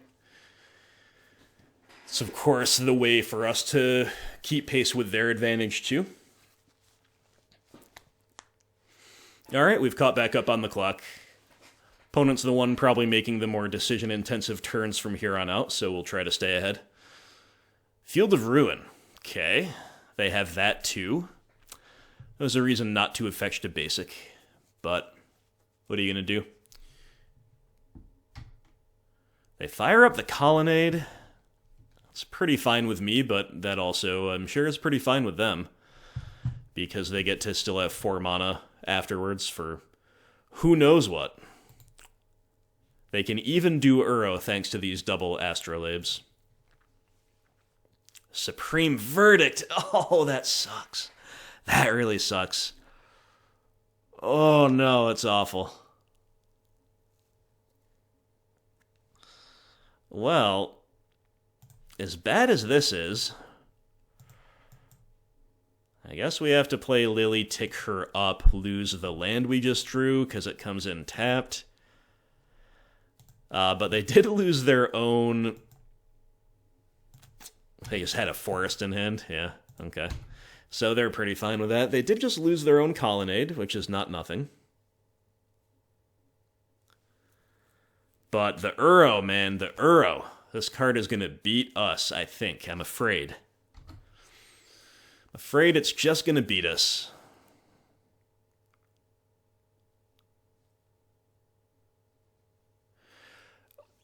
Some of you may have seen my theory video about why I think the design of Liliana the Veil is amazing and the design of Oko was horrendous. It has to do, basically in short, with resource depletion, which is Liliana, versus resource generation, which is Oko. That is exactly, and I do mean exactly, how I feel about Liliana versus Uro. Or, excuse me, about Kroxa versus Uro. I think Kroxa is awesome and wicked cool, and Uro is just a nightmare card to play against, and it has to do with that exact distinction. All we're going to do is keep on edicting here. Honestly, drawing another Lily's not bad. We get to edict the next Uro and then play another Liliana. And maybe draw a 2-drop and play that too. So it's all okay. It's all okay. The problem is they've got ways to keep filling this graveyard up. And they're a deck playing, I'm sure, at least 2 Uro. And other bombs like Teferi and Cryptic Command. They have Mystic Sanctuaries. Like, they've got a lot of good top decks too. It's not only the Uro we have to worry about. I was hoping for an easier one this time around. I was hoping for like yeah. You know who might be pretty good against this deck is Ashiok, because I'm thinking right now that the Milk win condition is kind of live, and of course they have a ton of fetches and a ton of graveyard interaction. And they're just drawing lands, so, you know, there's that. We draw another Stoneforge.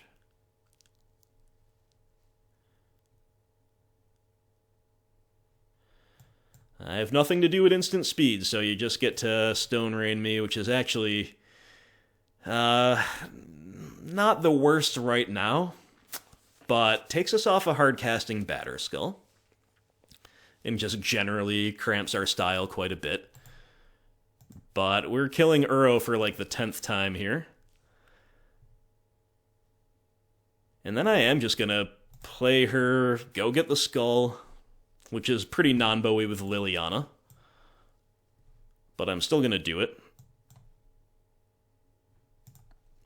But I'm certainly right now just equipping.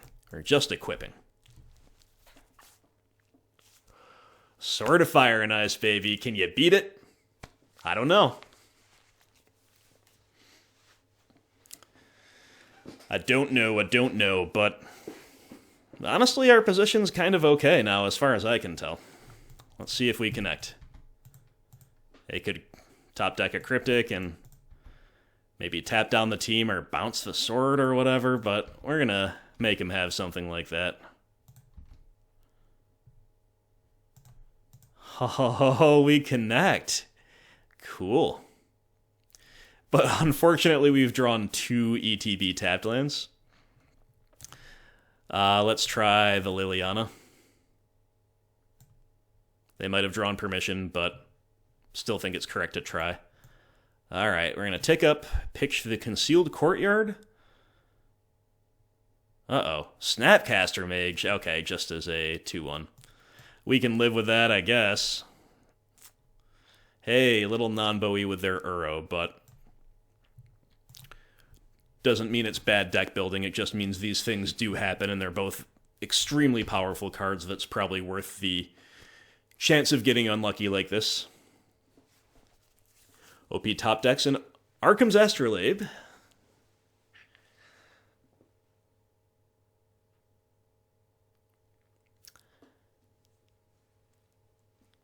Okay, Snappy hits Lily down to 2. They just found another land, but it's a Field of Ruin. Stop fielding us. Ah, it sucks. It really sucks. Okay. Well, they finally ran out of basics too. Cool. That's something, right? That's something. We have drawn Tarmogoyf. Okay, so we can get our entire hand emptied out, then tick Liliana up. We have to take a turn off of connecting with Stoneforge to do that, but that's got to be correct.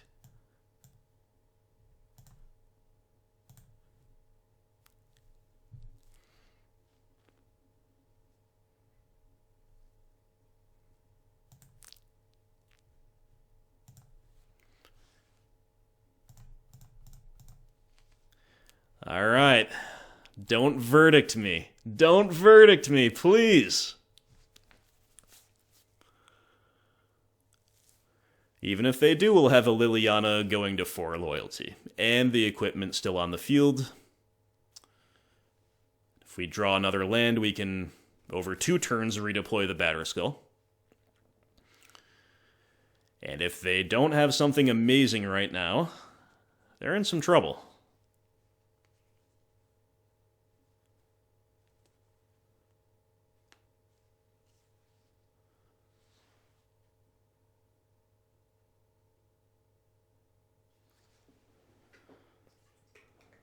OP tanking a bit makes you wonder what they found. I wonder if they have another Mystic Sanctuary to fetch. They have already...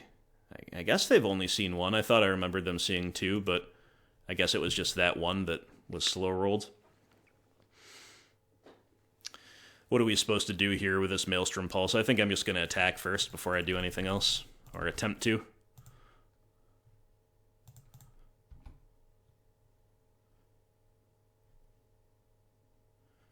I don't see any need to, like, move equipment around here.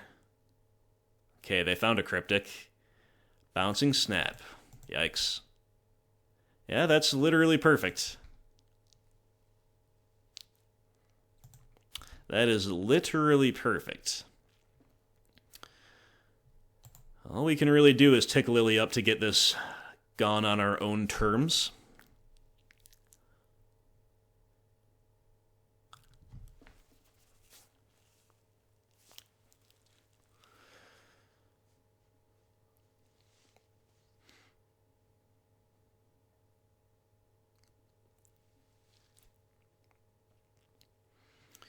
Can't believe they found that snappy, or the Cryptic, rather.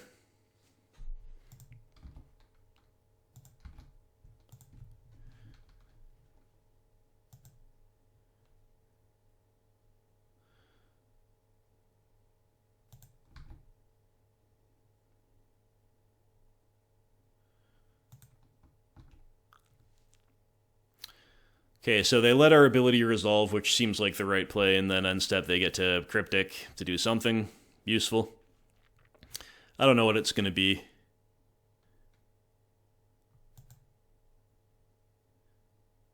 Bouncing the Fire and Ice. Makes sense. So our play next turn... They freaking top deck an Uro. No. Well, you know what? I mean, we still have the Sword of Fire and Ice plan. It's just that they just keep finding Coatl. Sure. They still can't beat Sword of Fire and Ice yet, but they're putting together a really good chain of value. But our plan, until we see something that makes us not want to do this, is to flash in the sword with Stoneforge, equip it to the Germ, start going to town. They're going to path our Goyf. They don't have a land to get. They're going to fetch, and then I guess escape Uro.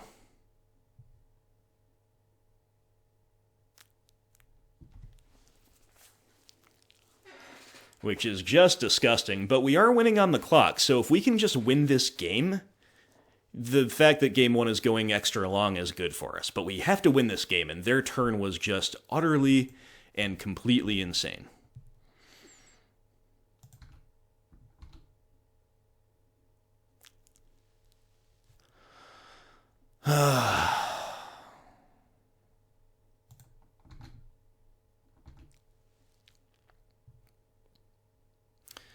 Okay, Thoughtseize, predictably awkward. I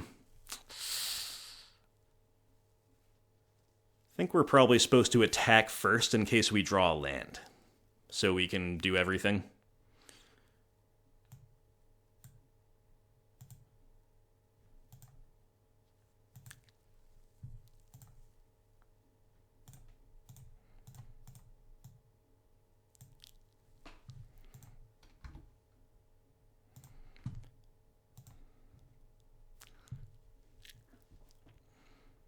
I think we're supposed to shock the Quattle. We've drawn Goyf.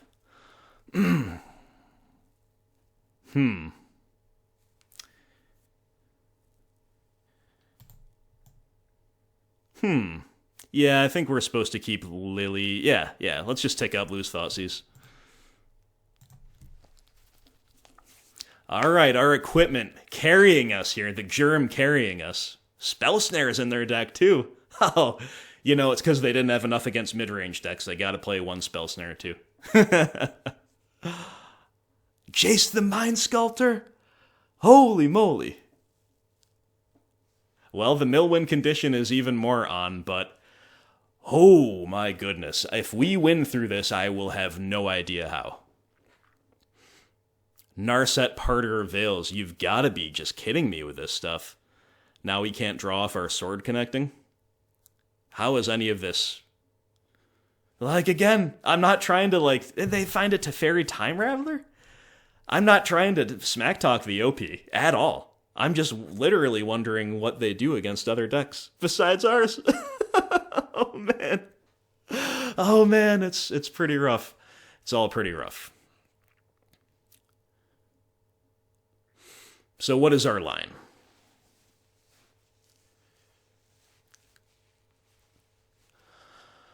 What is our line? So we can just kill a Planeswalker outright by attacking. And I think that's better than putting them down to 12. Although, like, there's some incentive to race them. But I kind of think I just want to kill Jace.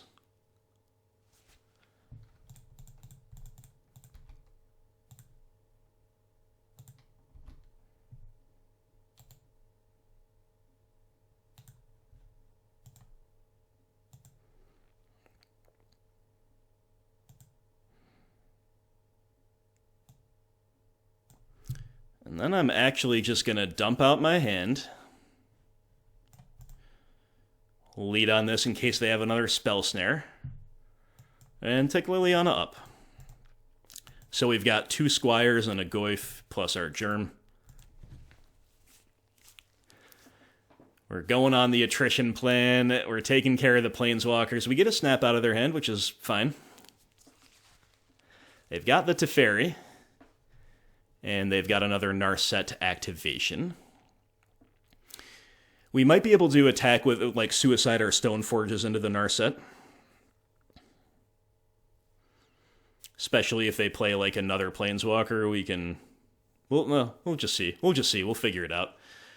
We're 3 minutes ahead on the clock now. Gotta stay that way.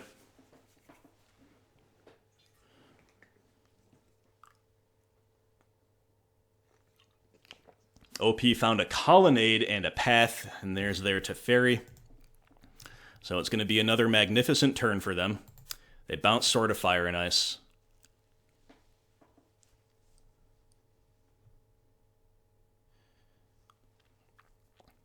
We found a Path as well.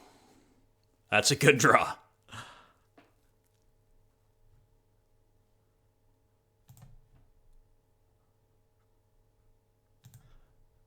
Path your Uro.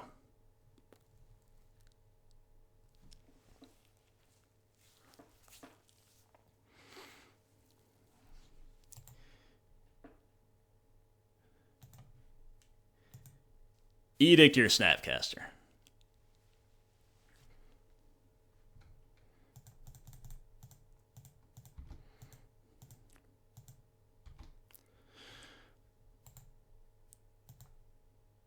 One at Teferi, one at Narset. I guess we're just sending 2 at each.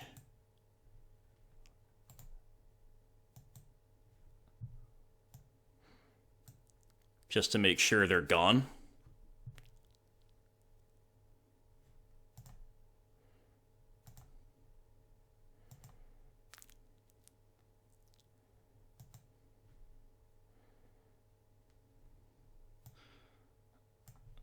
So now do we want to hardcast this, or do we want to wait to flash it in? I think I'm going to hardcast it and risk the permission. Oh, they had it. They had a freaking Monolith. We just made their Monolith good. So that might have been bad, but we do still have all this good stuff going for us. But we probably couldn't have lost if we just waited, but they could have had other things to punish us too.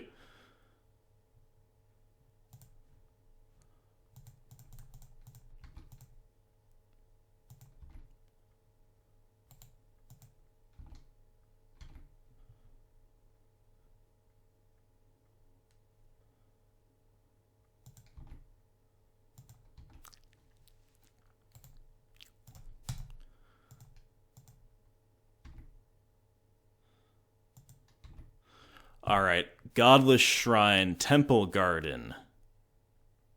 One overgrown tomb. I think we have another Temple Garden to get. I'm going to play this out.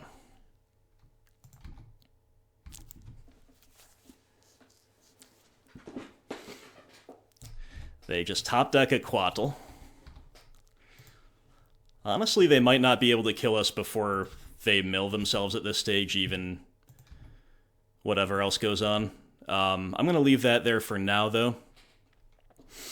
Do we cast Inquisition? I think we're just attacking first.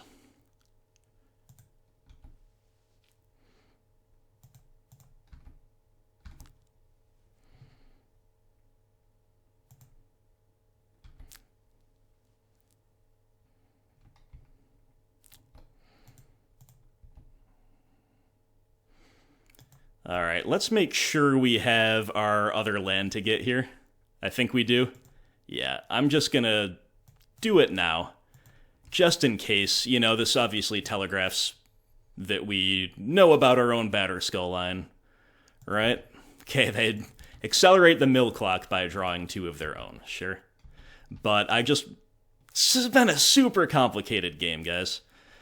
Alright, so they path.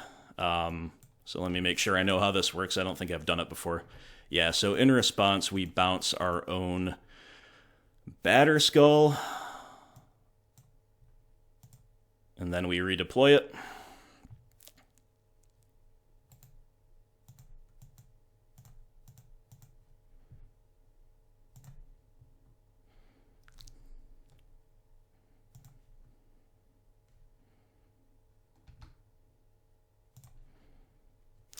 That's a little rough, but again, oh god, they find a Teferi?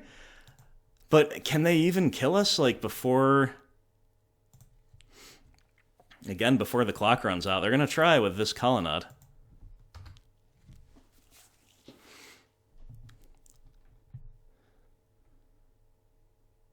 We draw a Tireless Tracker right after we do all of our fetching and stuff. Well, we're still gonna Inquisition then play Double Force of Negation. Okay.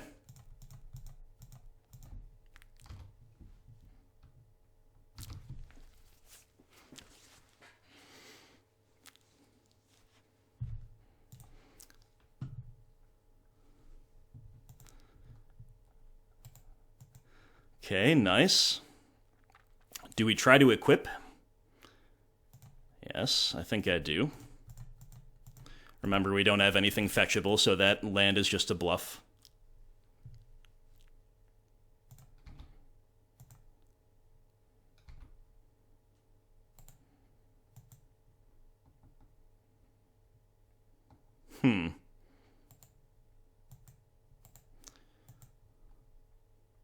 Attack Teferi here. Partially because I think it's safer for us this game, and partially because extending this game again is how we win overall on the clock.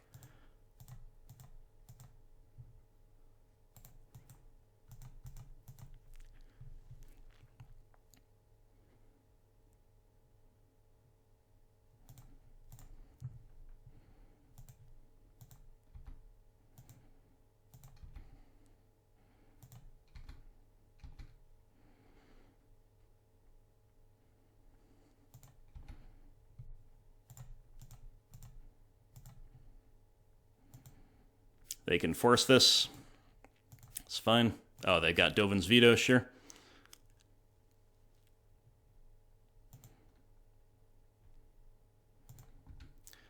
I'm not going to crack the clue yet, because again, we can't do anything even if we find like a 1-mana Fatal Push or something.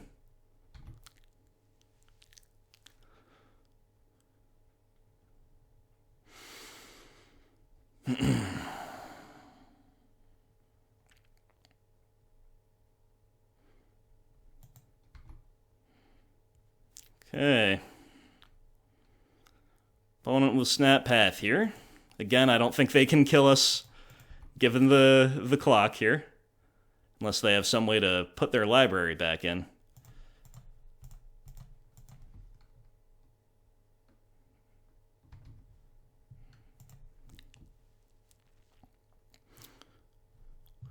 Drawn a Scooze. Alright, Inquisition.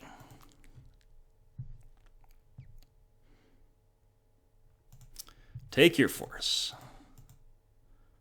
Play the Scooze. Say go.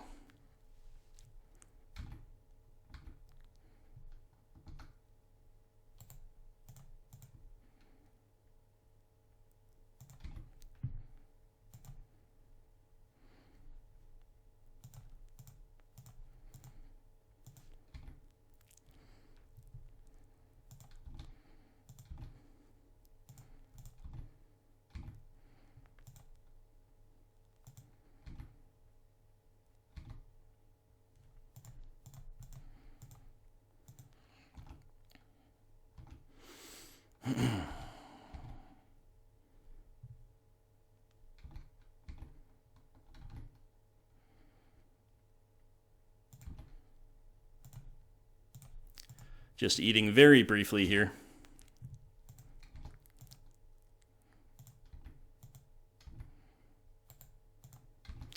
Try not to lose any time on the clock.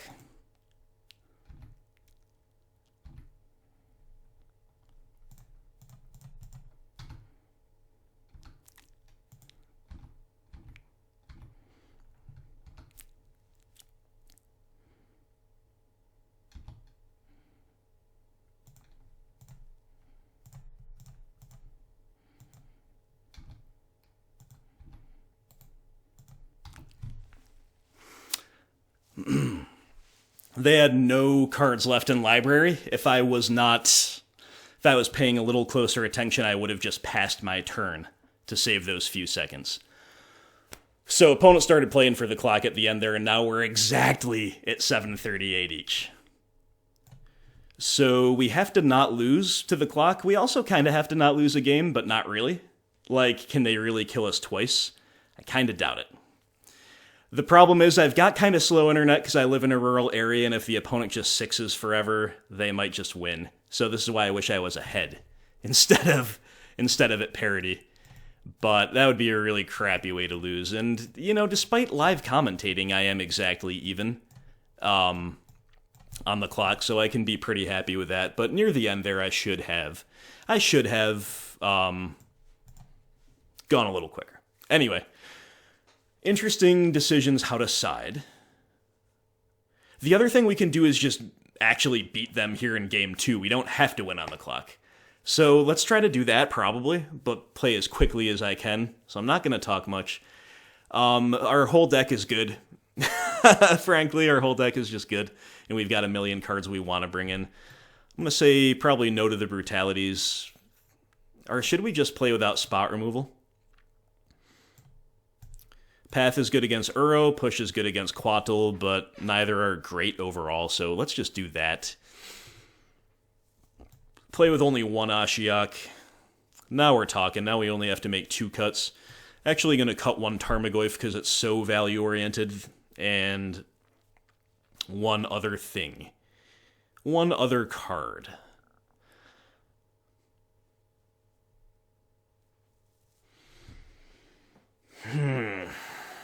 I don't know what it should be, guys. I don't know what it should be. If it was a non-Uro deck, I'd probably cut 1 Scooze, but I think against Uro we need Scooze.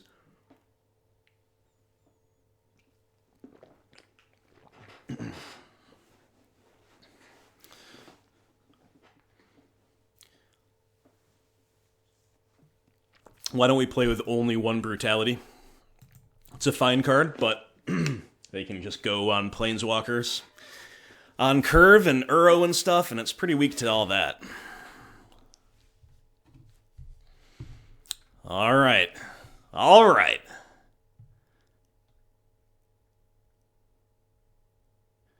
This is what I mean. We probably already started the clock when my screen still shows that we're here. Sure, keep. Yep, we just lost 10 seconds on the clock. So, opponent is clearly playing for the clock. We are going to have to actually win this game. Let's take Spell Snare. Still want to play as quickly as possible, but it's clearly the line OP's identified here. Got a good hint.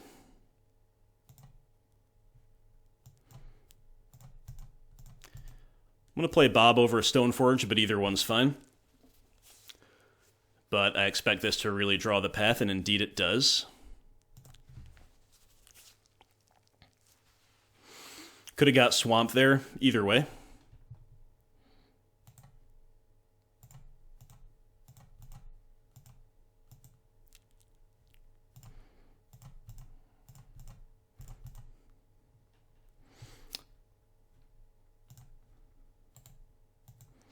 I pitch Decay.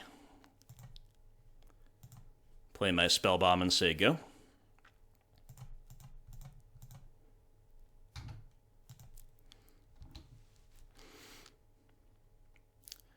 Leaving the opponent with a Snapcaster that they might just flash in for pressure. Looks like it.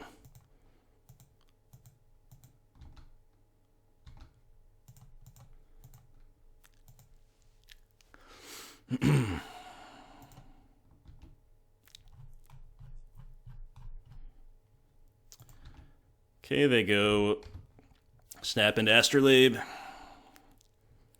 into Field of Ruin.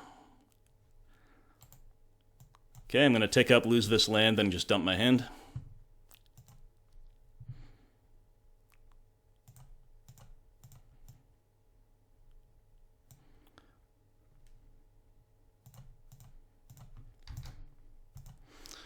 Stoneforge, go get the sword.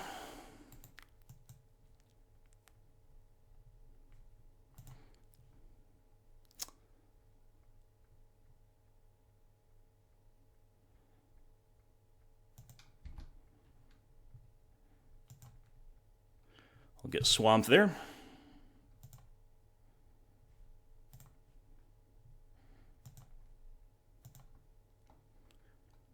Which is kind of convenient for us in a way. We can crack Spellbomb this turn if we want to. I've already seen 2 snaps. I don't think we should play scared of a third. I have a freaking Verdict. Really?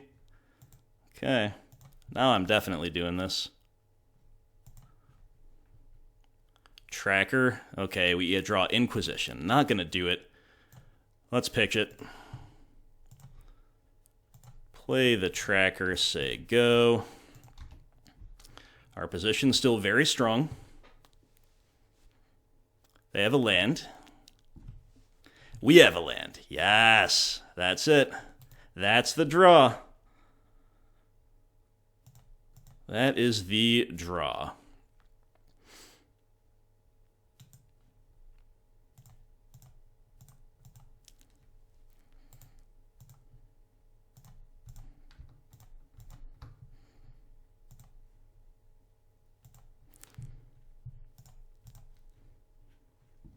All right. I got a basic there despite there being a Path to Exile deck and a field deck, just because our life total's low, and we don't want to get cheesed out that way. Double Lingering Soul's pretty free tick up here, if you ask me.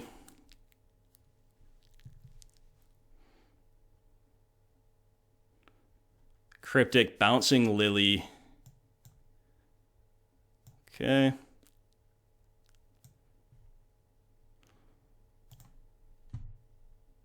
And tapping the team. I'm just going to play a bunch of souls and make them have something really good. Think I like that better than getting Liliana back down?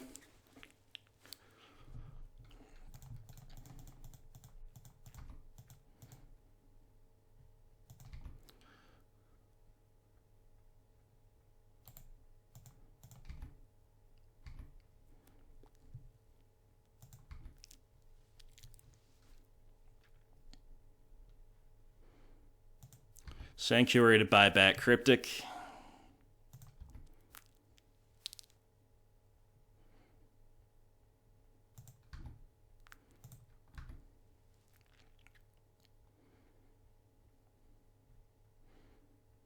So 6.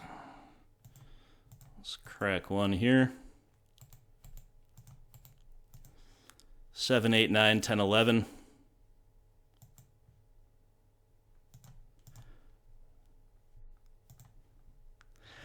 We did it, guys. Oh my god, we beat the... Well, we were losing on the clock, but we beat them despite the clock. We beat them despite being in a spot where it's like, okay, we've just got to win the second game.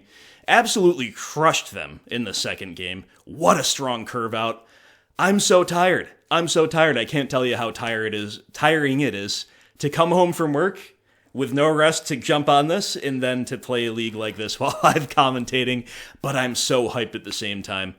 I need to just walk around for 1 minute, and then we'll come back and play League match number 5 and playing for the 5-0. Be right back, guys. Hope you liked that one. That was pretty sweet.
Okay, my friends.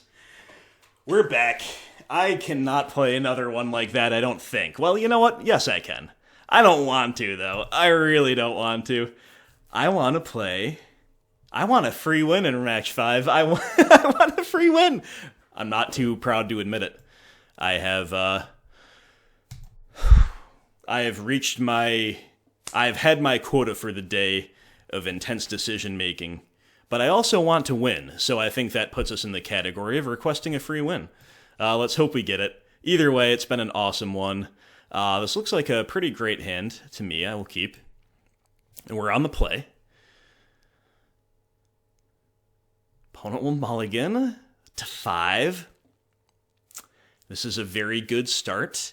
They could still be on something that just crushes us game 1. But... Inquisition is a great way to cripple that. Oh, they're just on a Shadow deck with double Thoughtseize and double Shadow. Well, I kind of think we're supposed to take one of the Thoughtseizes here, and that's going to strand the Shadows in hand for longer, and it's also going to mean that until they draw removal, one of our threats will stick, and will start accruing value. Okay, down goes Bob. So we're going to go... Yeah, we're going to go Skoos here off of a green-white land.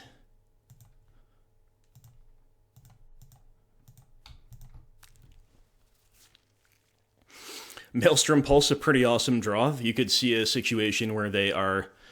Ooh, they found Inquisition. Dang. Where they are just like getting to 12 and going Shadow, Shadow. But they don't.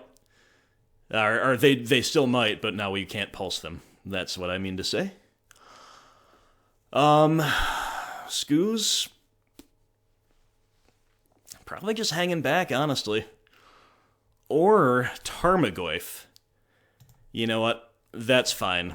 I'm just going to go wide here. We're going to play Goyf, and we're going to say go. I don't want to turn their Shadows on. Even if they find another discard, we're not really punished for leaving souls around, as much as most things would punish us. Just gonna keep eating at their graveyard, notably not eating the bauble, because it just grew the Goyf, unless we have to. Fatal Push. I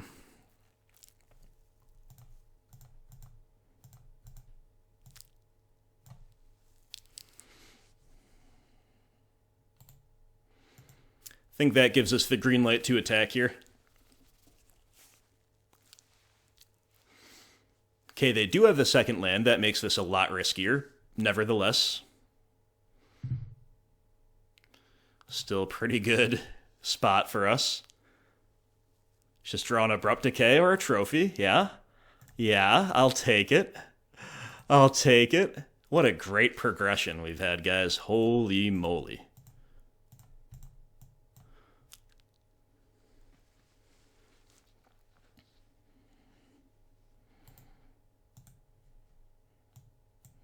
So if they have a push for the Goyf, they don't.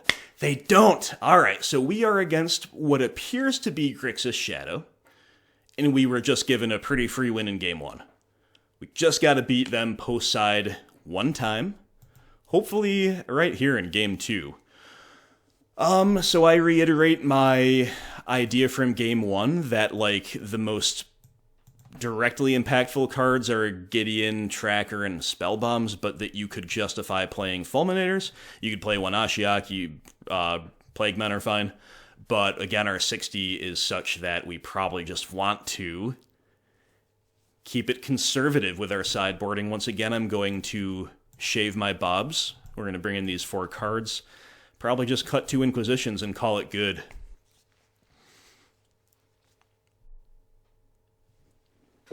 Let me take a drink of water here while I cast an eye over this decision-making.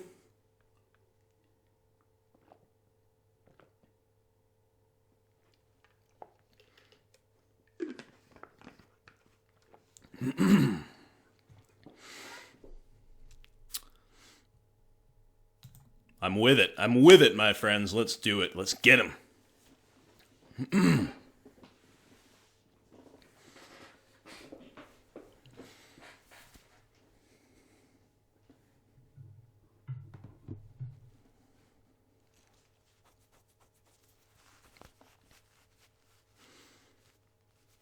OP keeping 7. Our 7's great. We're going to keep.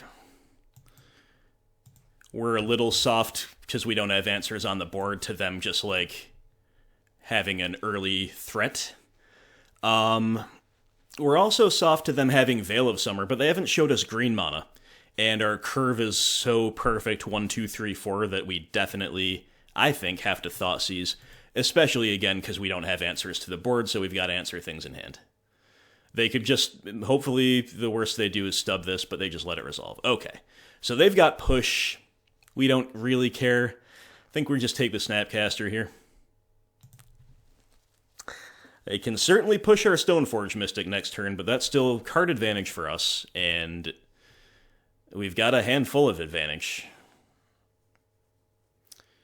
Just want to fade the threats. They have milled one of their only basic lands, probably, which could be really good for us. They also mill Royal Scions. They also play a land we didn't know about. Okay, Skoos.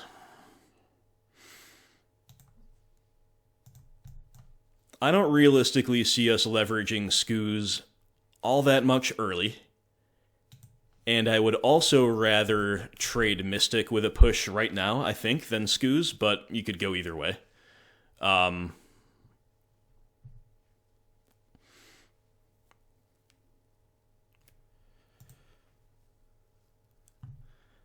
just, like, getting Sword of Fire and Ice almost every time in this league, but I think it's probably correct here. I'll do it. I actually don't really know. I think so, though. But, so that's why I played her over the Ooze, and that's also why I got Plains over Forest. OP will fetch to thin before cycling Street Wraith, cycling another Street Wraith, and then passing. Yes, they pass with no...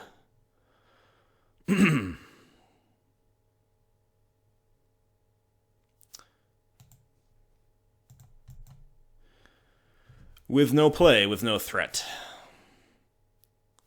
We're just going basics mode here. Playing out some souls.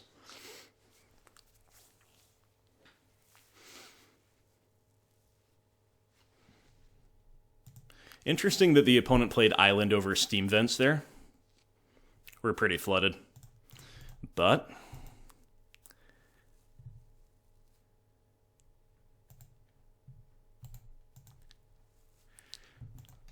I think we're supposed to attack.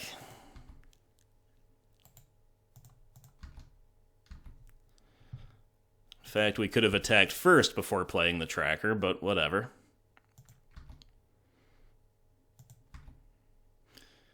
We've got so many lands in hand that even on the end step, I'm not going to crack this unless they kill it now.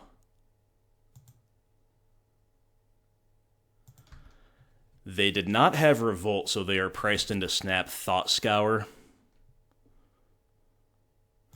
I think in response to this, I'm going to get my second clue.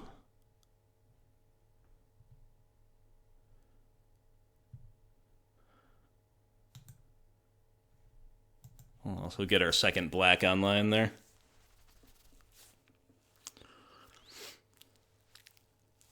Okay, opponent with a couple more Thought Scours. It's all a little bit scary. Got a gigantic graveyard to utilize. And they found, is this another Royal Scions? Or what's this going to be?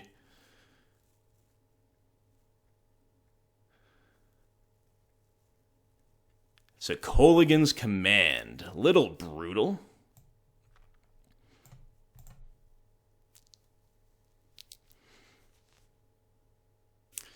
Into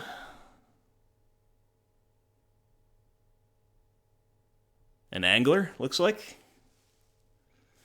Yeah. Well, we've still got a lot of ways to get over this line, guys. They still have a Steam Vents in hand, if I'm correct. I think we're supposed to just try to, stick the sword and equip it. They got stub, okay.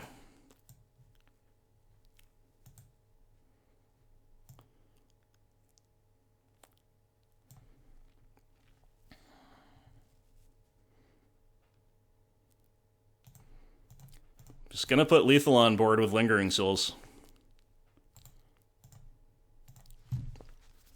Pretty sure they have a Steam Vents in hand.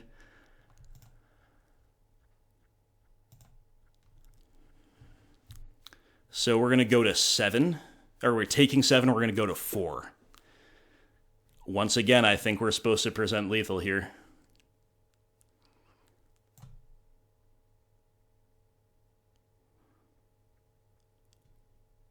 No TBR. No TBR. You can't have a TBR in your deck post-side, can you? They've got something.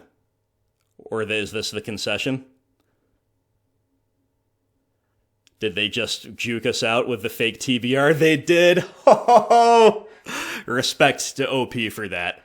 Guys, we did it. This was amazing. The Fjord, my dude. How pumped are you? Be honest, how pumped are you? Oh, man. I don't play any Stoneblade for months on end. Certainly not Abzan Stoneblade. I think I've played Dead Guy more recently. And the only reason, frankly, I picked it back up, not because I don't like it, but because I explained at the beginning, because I have, not enough time to play it alongside Jund and Rock and Prowess, and still nominally playing Pioneer, but I haven't had time for that either. Anyway, I'm so glad you brought us back to this, my friend, because this was truly incredible. This is your list, dude. This is your list. The only thing I did was clean up the mana base and put in some Ashioks, because we need those online. Otherwise, this was your list. You did a couple things I wouldn't have done. Like, after a few games with this, I would have been like, I feel we're a little too oriented toward fair decks. Maybe we cut like a Tracker or a Gideon from the side, or bring in some other things, but like, we dunked the fair matchups with your list with these. I think Spellbomb and Tracker both played roles in that, and Gideon Ally of Zendikar is an amazing card, a big incentive. I would be hard-pressed to cut him, so like, what I'm trying to say is in a roundabout way is, great list, my friend. I can see why you're taking down your FNMs with this, and we just took down a Modern League. 5-0. Love to see it. Post Theros Beyond Death, the new season for me in Modern has been wildly successful as far as my win rate goes. My win rate has been very, very high. I have never probably had such a high win rate in my entire MTGO career, but I hadn't been able to 5-0 until right now. I've just been getting a million 4-1s. So we got the cherry on top, and with an unusual source. Again, Abzan Stoneblade. Would have expected it to come from Jundarak, but I'm going to take it, and I'm going to want to play this deck again. That much I can tell you. The next time I play Abzan Stoneblade, I am just going to run the Fjords list straight back through a league, no changes. Why would we change anything? On the evidence of that. So there we go, my friends. Once again, thank you to the Fjord for your generous Of the Veil tier support, and for communicating with me and working with me to devise this great list. I really hope we get it published, because, like I said, I haven't seen many Abzan results lately. I gotta imagine that we will, but you do never know. Let's also, once again, what a great league, what a great video to have 7 Patreon supporters to specifically thank too, on a video that's a 5-0, on one that's hopefully going to get a lot of traction. Let's go in order here. So we have 2 new Unearthed tier members, Ozgun Arslantis and Tristan Lightfoot. 2 very cool names, by the way. 2 new Unearthed tier supporters. Thank you so much, my friends. We have 3 confidants to thank: Mark Lowerson, Jacob Dixon, and Martin Braun. Welcome to the fold, my friends. Thank you very much for your support. The highest new Patreon supporter is Sean. Sean is a member of the tireless tier, no last name given. When you're that tireless, you don't need a last name, so thank you very much, Sean. And finally, thank you so much to an old Patreon supporter, Marc-Andre Kurasinski, who, like I said, has been Of the Veil in the past, had to take a step down in a while, but he's back, he's ready. He's ready to jund him out again. I know he is, so Mark, thank you too, my friend, and thank you to all Patreon supporters. Thank you to everybody who's watching this. If you are enjoying this content, guys, people who have been with me from the start can confirm that the more support I get, the better my quality gets, the more I can play. I've upgraded the audio. I think I'm just kind of getting better at the game as I go too, or certainly at playing live to the near max of my capabilities. I think always you'll lose a percentage point or two if you're trying to live commentate while playing at the same time, but I think we're narrowing that gap.